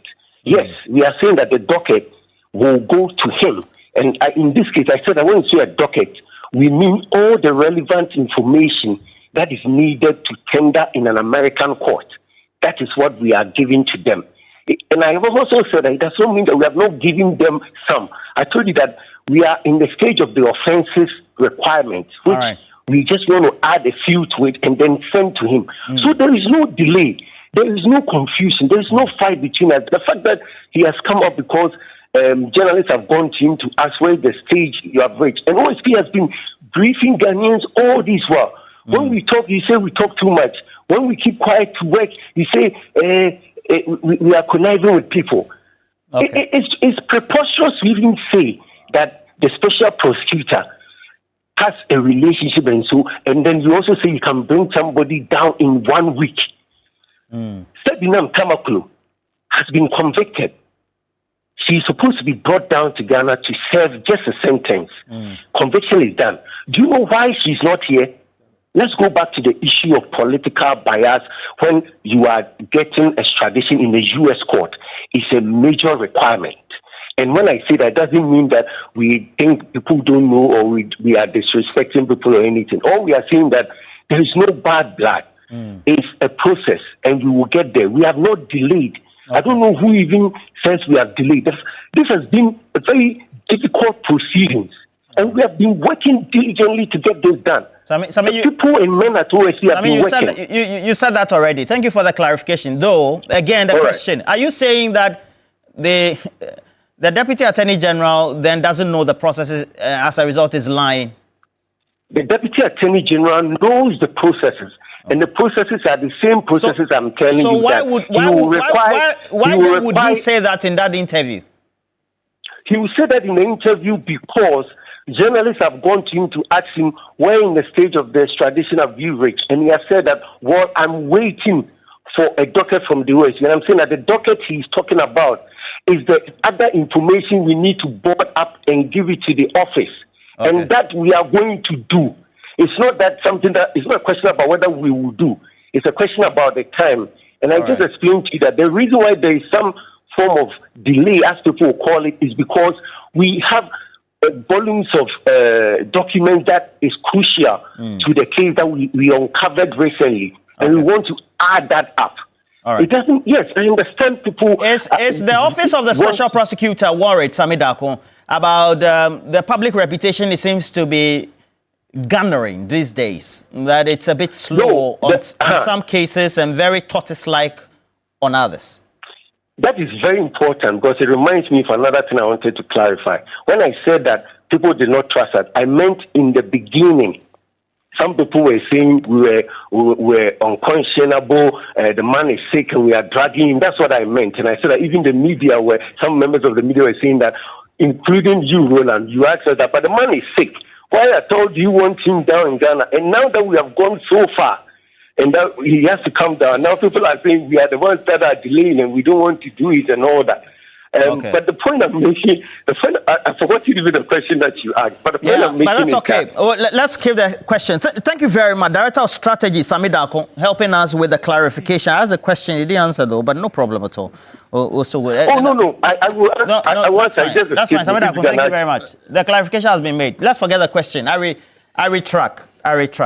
Now, so the subject matter that he clarified was that you. No. The subject matter that he clarified was the fact that they are not slow and that they are not deliberate actions on their part to make sure. From June, you have been gathering, or not gathering, but you are trying to put papers in a file called a docket from June. Yeah. June, July, and now they have August, September, October. The lawyer said the wheels of justice grind. Not this type of. Nobody is telling them to rush. Two lawyers here. Nobody is telling them to rush. But when you have asked him a question, he himself is telling us, without you even asking him, that Ghanaians from the beginning didn't trust them. We still don't trust them. When it comes to OSP and Kenneth Riata, that should be established. It is not as if, and I was saying that, with what is happening, Roland, Ghanaians should agree with us, saying that we need to introduce the anti-corruption czar in this country. But we have the OSP. Which one? Which OSP? Anti-corruption ombudsman again. We have. You see, OSP. The problem we are having is that there are so many institutions trying to deal with corruption. If you're able to synchronize all of these institutions, you will not come and tell me OSP is refusing to give you a docket. And you won't come and tell me that you are using 7 months to try to gather the papers you yourself have investigated and they are with you, trying to put them in. In any case, are they those who are supposed to trigger? Or do we need all of those new what is the name he said that they've the new findings, Yes, new evidence. the new evidence. Do they need all of that to be able to trigger the process? What you have already, what we have been dealing with for months. That which you stood on to put him on red alert. Is it not enough for you to trigger the process? Is it not enough? So does that mean that if tomorrow they are able to uncover new evidence and new findings, we would have to hold on the process again and add up? I'm not a lawyer. You are lawyers. Is that what's supposed to happen? Yeah.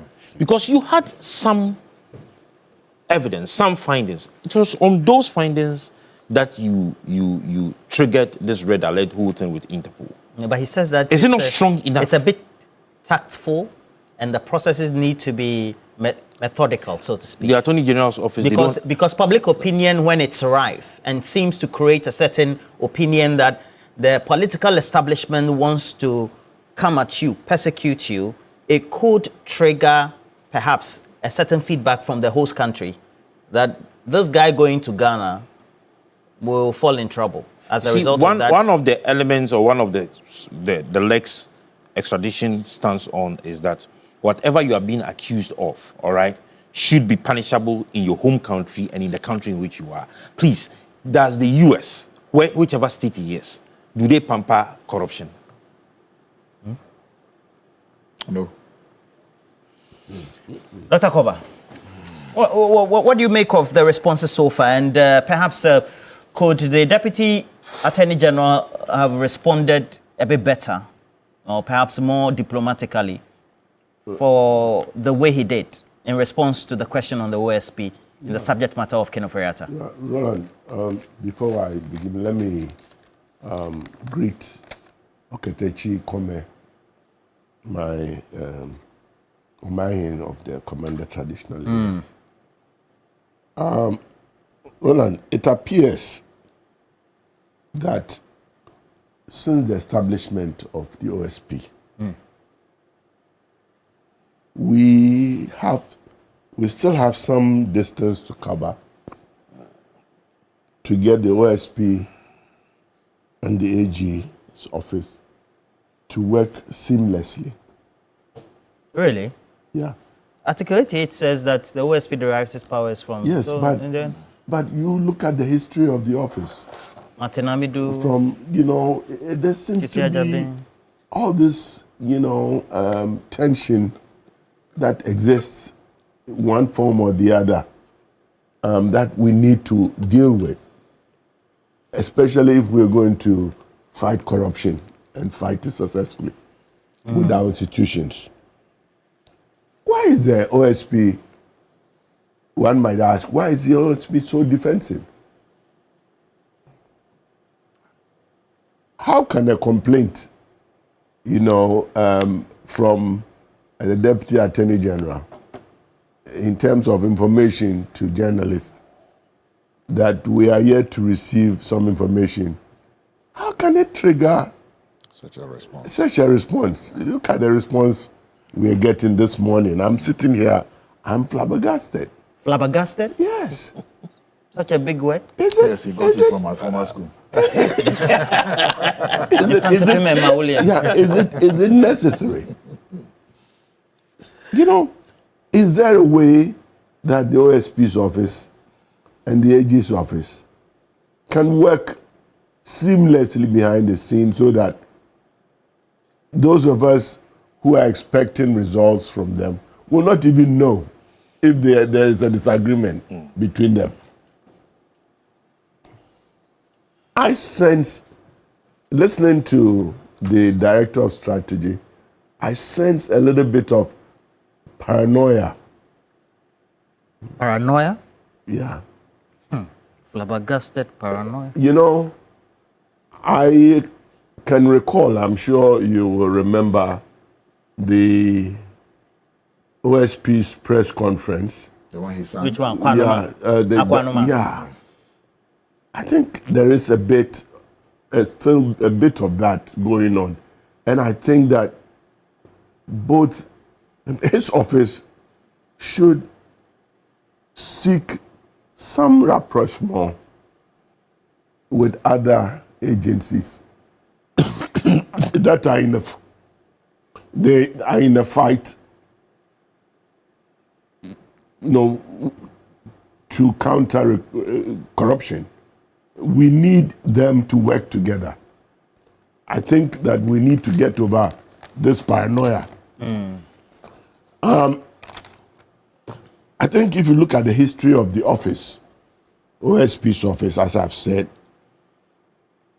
we need to get over this history of what I think is suspicions and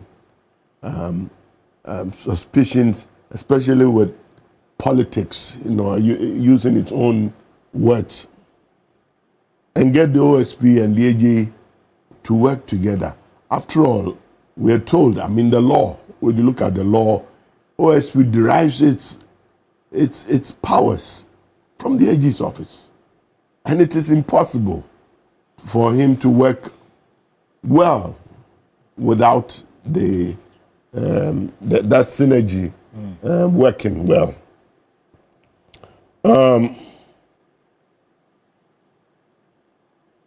This looks to me too much like Ghana washing its dirty linen in the clear view of the whole world.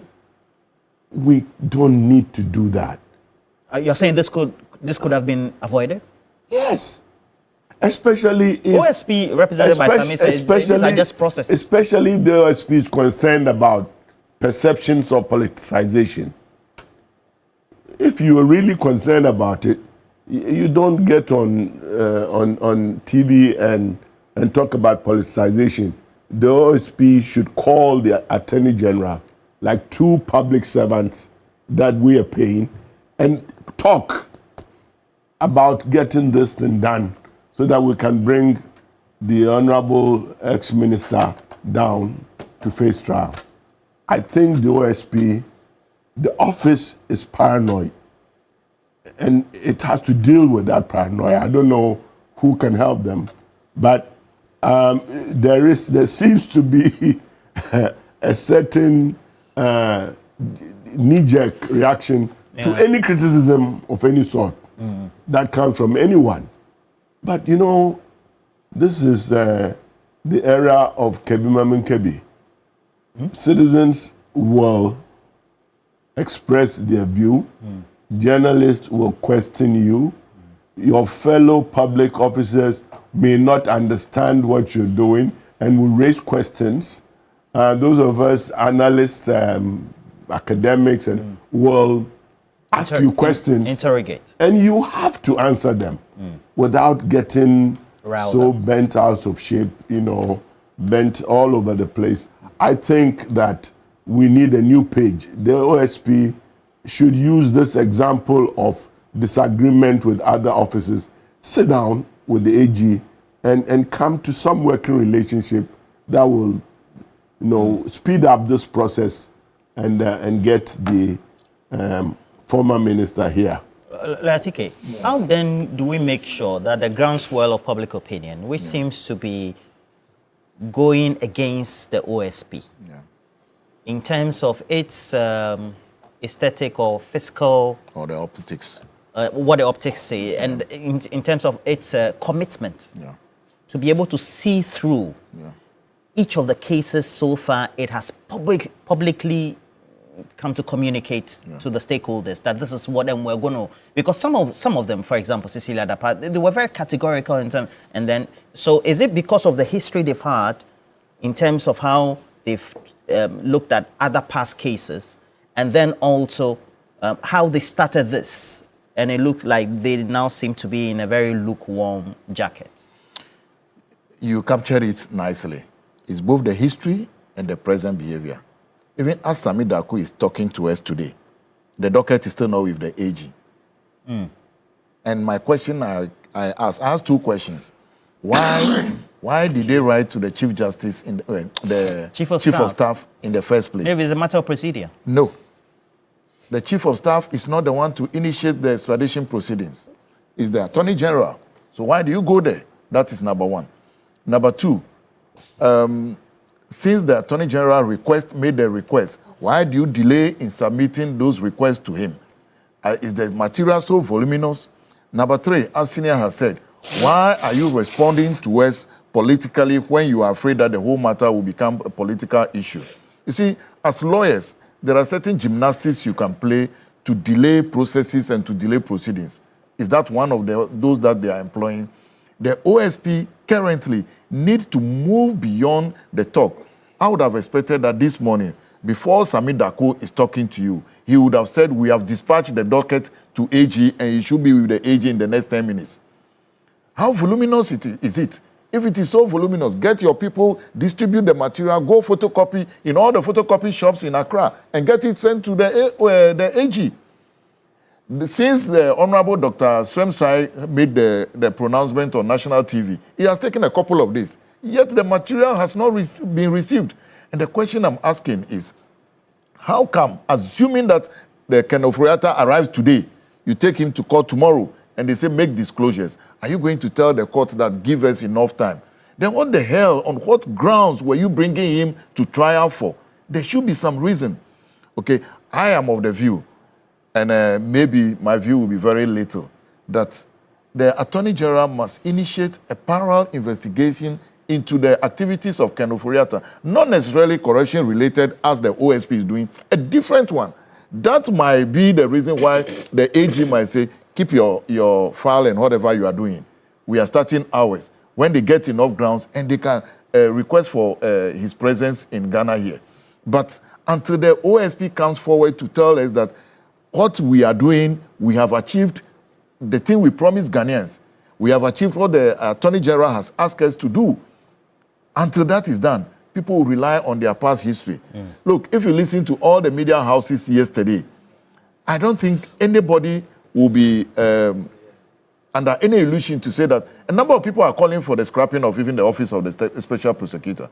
Indeed, my brother here has said it, that that office appears not to be fit for purpose because it is taking so long. How many cases can Sami Dako come forward today and say high-profile cases, corruption-related, that they will pump their chest up to say that 1, 2, 3, we have been able to secure conviction? How many? And if, look, the last time I appeared here, I said that the last press conference by the OSP, he named a lot of cases. I've written them down. The next time he is coming to address us, we will move the goalpost to see when you started, where have you reached in these cases? Until then, it's just talk. Finally, let me say, when the OSP met the press the last time and sang that Ankwanuma song, what was the issue why he was singing? Did he include one of the issues with Ken Oforiatta? If it was, why then they didn't arrest Oforiatta then and allow Oforiatta to go? Finally, if they are really serious, they could have gone to US and sit down with Oforiatta and take his statement under caution over there. Then that way he is aware that a process has begun against him. But to be here and just be doing it, telling us journalistic vibes every day, will not achieve anything. Where do we go from here? What should be the expectation quickly between the two institutions? The Deputy Attorney General has stated what they want. They are the main institution that has the powers to be able to trigger what it is now. And so what we are saying is that they have to take action. Roland, extradition, in my view, begins where probably domestic law ends. Am I right? When the law of justice would have to cross border.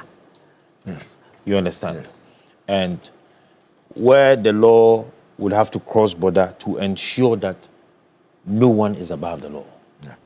Because if this issue with Ken Oforiatta is not dealt with, anybody at all can be involved in an act of corruption, whether true or not, and cross border and just be there. You understand me?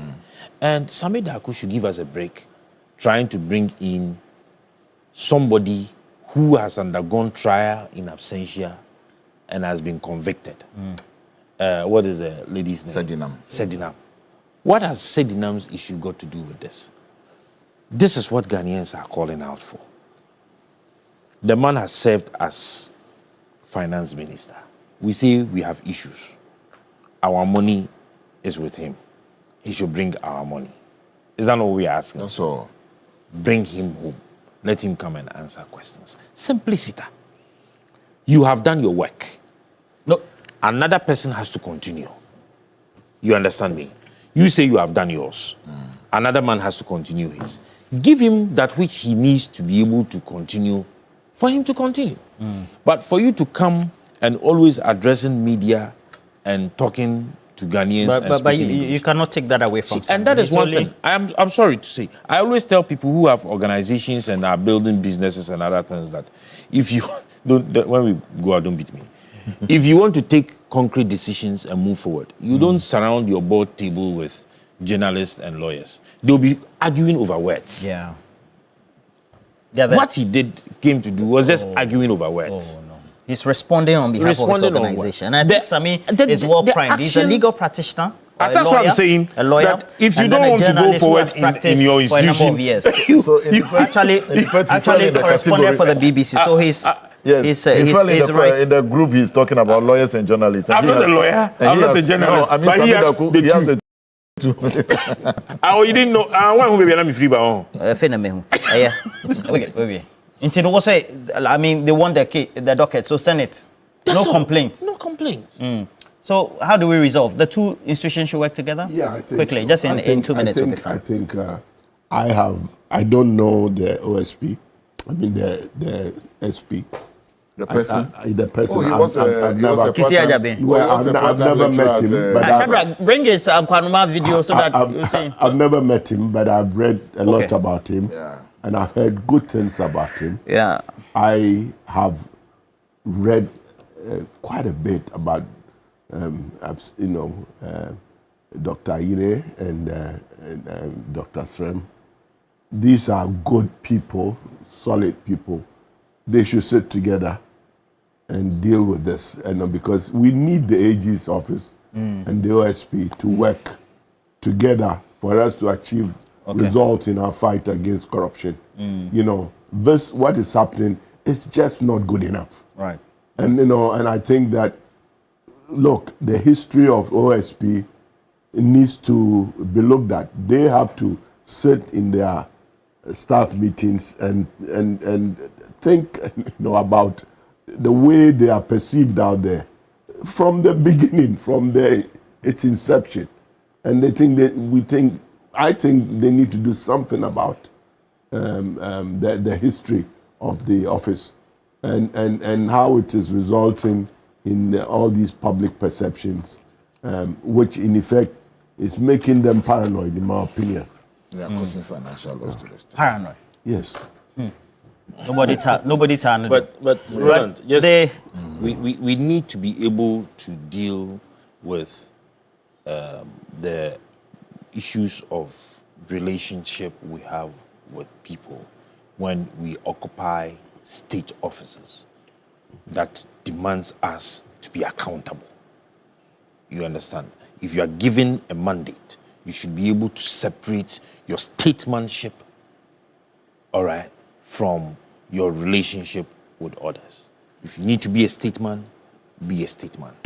And I still insist, and I say that, in my view, with what OSP is doing, he's making me believe that indeed there is an extraordinary relationship between the two. Okay, so you were guessing.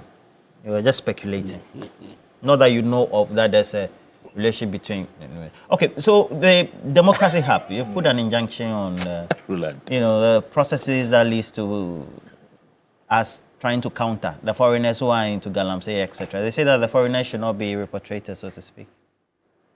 Yes, a point of correction. Yes, an application for injunction, some believe it's an injunction, some believe that wait until the court pronounces. It's just an application at this instance. Yes, the court has made the date for 23rd for them to. I've not cited the process, but I've read bits and bits about it. See, just before we came here, I was telling somebody that when you go to Ghana Immigration Service now, there are so many, just around the corner here, there are so many Chinese in custody, and they don't have documentation to be repatriated even. I don't understand. Yes. What do you mean by because they don't have documentation? when they came into Ghana, they threw their passports away. So nobody knew even where they come from. And the countries are not willing to take them back because they can't confirm that they are our nationals. And we have problems like that. Then when you also want to prosecute them and get some of these things done, it is on the cost to the nation. So what the minister said, it was way back. I don't know why they have just woken up to it. Way back that the minister said that, look, instead of prosecuting, jailing the people and keeping them here, feeding them, when we get you, let them send you away. And this was discussed to a large extent, and the minister gave all his explanations as to why he felt that we should do this. I will be slightly surprised if the court will rule in their favor, because there have been decided cases that you don't injunct state institutions from doing their work. Whether that involves a breach of a statute, that is another. But we give the minister the position to work on our behalf. Here we are complaining about the sort of situations we are finding every day. And the minister says, once we get someone, we will not spend time, get bail, wait for extradition, etc. The moment you are arrested, so it's for want of expediency. Yes, it's just for us to do it fast track without waiting for all these things. Sometimes these things are needed for the situation we find ourselves in. So I pray, let's wait, let's see what the outcome will be. Now, granted that they are successful and there's an injunction, what next? We got the people and we allow them to roam, go back to the field and continue doing the work? No. We need to get our act together. This Galamsey thing, everybody is complaining. About 2 weeks ago, I was called for about 18 of them that they want to appear before court. I went to meet the guys. They don't want to tell you where they come from. Where, if you get the and this is your personal encounter as a lawyer? My personal encounter. Where are you sending them to? But that's deliberate, is it not? Yes, that is why we have identified. Do that. Yes, so we have identified. According to immigration laws, you can you do your renewals every 3 months. Yes, we have identified where they come from. The moment we get you, we send you. Look, and even the extradition, the deportation, you need to get the Chinese to give them travel documents to be able to go, and all can take time. Let alone going through the court process. We want to send a clear message there. It is not a matter of you go and you will come back. No. We will put you on our stop list. You will not be able to come back. So you're for the option of sending the people back. Repatriation. Exactly. Okay. But how do we distinguish Lin Juan against Lin Gunjo? Aisha Wan, that particular case has shown that she was out, came in, same face, different name. Immigration officers just are not able to, I don't know. I have distinguish. I have never been in favor of the school of thought that they should be taken back Why to not? their homeland. And when this whole discussion or this topic came up some time back, I said that around April. Around April, you remember the statement I made. I said that listen, if it were their country, they will prosecute us, they will jail us. Now, fortunately, the Minister for Lands wants to undertake land reclamation. So if they are arrested, like these 18 people, and they are found guilty of having been involved in Galamsey, it is simple. You put them in jail with hard labor. Then when the time comes for us to start the reclamation exercise and we need labor, that is cheap labor. We put them on the field. You destroyed our land. Begin to work. You understand me? When they have worked on the land reclamation for about 4 hours in the day, they would use the other 4 hours to go and farm food crop that would be used in feeding them. It is as simple as that. So we don't waste much money on them. But for us to arrest them for destroying our land. What happens when you send them to the field and they refuse to work? That's a whole camera new. Camera. You mean there's no surveillance? The officers are there to ensure they work. And Roland will not be there, lawyer will not be there to be talking human rights plenty. We will deal with the matter there. You see, you can't come and destroy and kill us and expect to be treated like a king. So we will finish, put you on a plane, and take you to homeland, just like that. I don't know the thinking that went into it, and the minister took a decision that this should be done. I have read. I think he's had copious explanations. I've read his explanations, and to me, it is not so heavy for a debate. You understand me? If the people see, unless otherwise, we are not picturing. All right. I have always said that imaginations are stronger and mightier than knowledge. What our lawyers and others are doing is knowledge, reading and trying to do the law. But imagine the level of destruction. Imagine that, dog, you now have a problem eating contomere. We already do.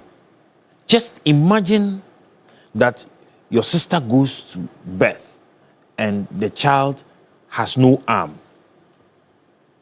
Look at the number of people who are dying because of the Galamsey activities. Just imagine these people were your family members. And use that imagination to deal with the people who are causing or doing the Galamsey. So this is not an option? This is not an option. They should be prosecuted here in this country, and we would use them to reclaim our land. We would use them to work. I see. Oliver Bakavoma is joining us. He also heads the Democracy Hub. They have undertaken that injunction application. Good morning to you. Hi, good morning. Well, how are you doing? Chaladeo, long time. I know, you should look for me. Only I see you for TV Top. fighting for Ghana. But you should bring me one more. But if I did perhaps get the Interior Minister correctly or perhaps clearly, he sought to communicate that this action had been undertaken as part of the processes to make sure that we expedite, clean up. So perhaps repatriating foreigners is not bad at all. Is that a good question? Well, I think for all of us as citizens, that we have a responsibility to audit the state and how it executes our laws and how it protects the public good. It's been part of Ghanaian folklore that one head cannot hold all the wisdom in the world. But even when government is executing laws on our behalf or acting in our best interest, there are certain times where perhaps they may not get things right. And we take a guidance of what is the right thing to do from what the law clearly says. Now, in 2006 is when we passed the Mineral Act. In 2019, the government, by its own wisdom, decided that based on conversations that were happening in the country, that wherever a non-Ghanaian was involved in acts of illegal or irresponsible mining was arrested, that individual ought to serve their sentence before we deport them. That's what the law says. It was specifically introduced in order to deal with the practice where government was now deporting foreign nationals rather than prosecute them. So the government in its own wisdom has taken this approach, an approach that we believe is consistent with the rule of law, because if you hear some of the arguments that have been advanced, that one our prisons were full, but that has never stopped us. The fact that in Shawam is overcapacity of almost 800% of what was originally intended for has not stopped us from sending more Ghanaians into that place. Somehow it becomes a defense to, or justifies why non-Ghanaians ought to be treated differently from Ghanaians. So that's something that we think that it is fair in the rule of law, and also we think that it undermines, our national sovereignty in the way in which we view that as far as the protection of our environment goes. Perhaps we should even be quite concerned if non-Ghanaians go into the practice of destroying our environment. So the question as to whether or not this is the right approach, I think that's why we are in court, to ensure that the government gets it right. I see. Now, so this one is just trying to interrogate, right? Not trying to say that the action or the course of action is wrong. Yes, I mean, there's a main that we have brought before the High Court, which allows the court to state categorically that this practice offends law and for which reason it ought to be discontinued. The injunction then for us is that while this is pending, Mr. has told us at least individuals have been reported in similar circumstances, but this spending. So that's what the interest of what is happening on Thursday that we're going to be arguing. Okay. The action that you've undertaken is also part of, as a marketing communication person, before you launch an activity or event or a brand, you do pre-brand activation. Is it part of it? You try to, create awareness before your main, and you are a very cunning, intelligent, Cambridge-educated person. So, no, let me say this. I mean, I think that Democracy Hub has always been interested in the holistic tools of democratic accountability that exist. We have filed petitions, a petition against Jim Mensah. We have filed lawsuits that have won in the Supreme Court. We have other lawsuits that are also currently before the Supreme Court. They are part of a holistic strategy. Okay. And it's not necessarily an avant-goût or an appetizer before the main action. This is also part of the main action in itself. So it is also just a diversification of the different ways in which you seek to hold government accountable, ultimately. I love you for that. That response got me cracking up. That's a very swift response, so to speak. But let me just pick your mind on this. And I was speaking to Sami Dakon, who is Director for Strategy, OSP. There's a swell of public opinion against the Office of the Special Prosecutor in dealing with specific cases, i.e. we're talking Ken Ofori-Atta in this instance case. Do you think the public opinion should always be against the OSP, or do you think the OSP is just going according to its processes and so it should be given time? All right. Sorry. The line is off. All right. So, Dr. Koba, you have the last word. That option, foreigners being repatriated, somebody will say it's a good thing, so that you take them away and you reduce their numbers. Because really, they are the deciding factor. They are the disruptive factor, so to speak. Well, I get the sense that the Honorable Minister himself is aware that the import of our law is to have them serve the sentences here, to be prosecuted here, and make sure they go through the full rigor of our laws. But I think the Honorable Minister is also aware that we are dealing with some realities on the ground. I'm not sure, and I've been trying to look for it, but I remember reading somewhere that he's made some comments about the way our system allows for offenders to abuse bail conditions. And in a lot of cases, go back to doing exactly what they were in court for. And I was surprised to find out that you have Chinese nationals who are given bail in Ghana, in one region, and they go and start another project in another region.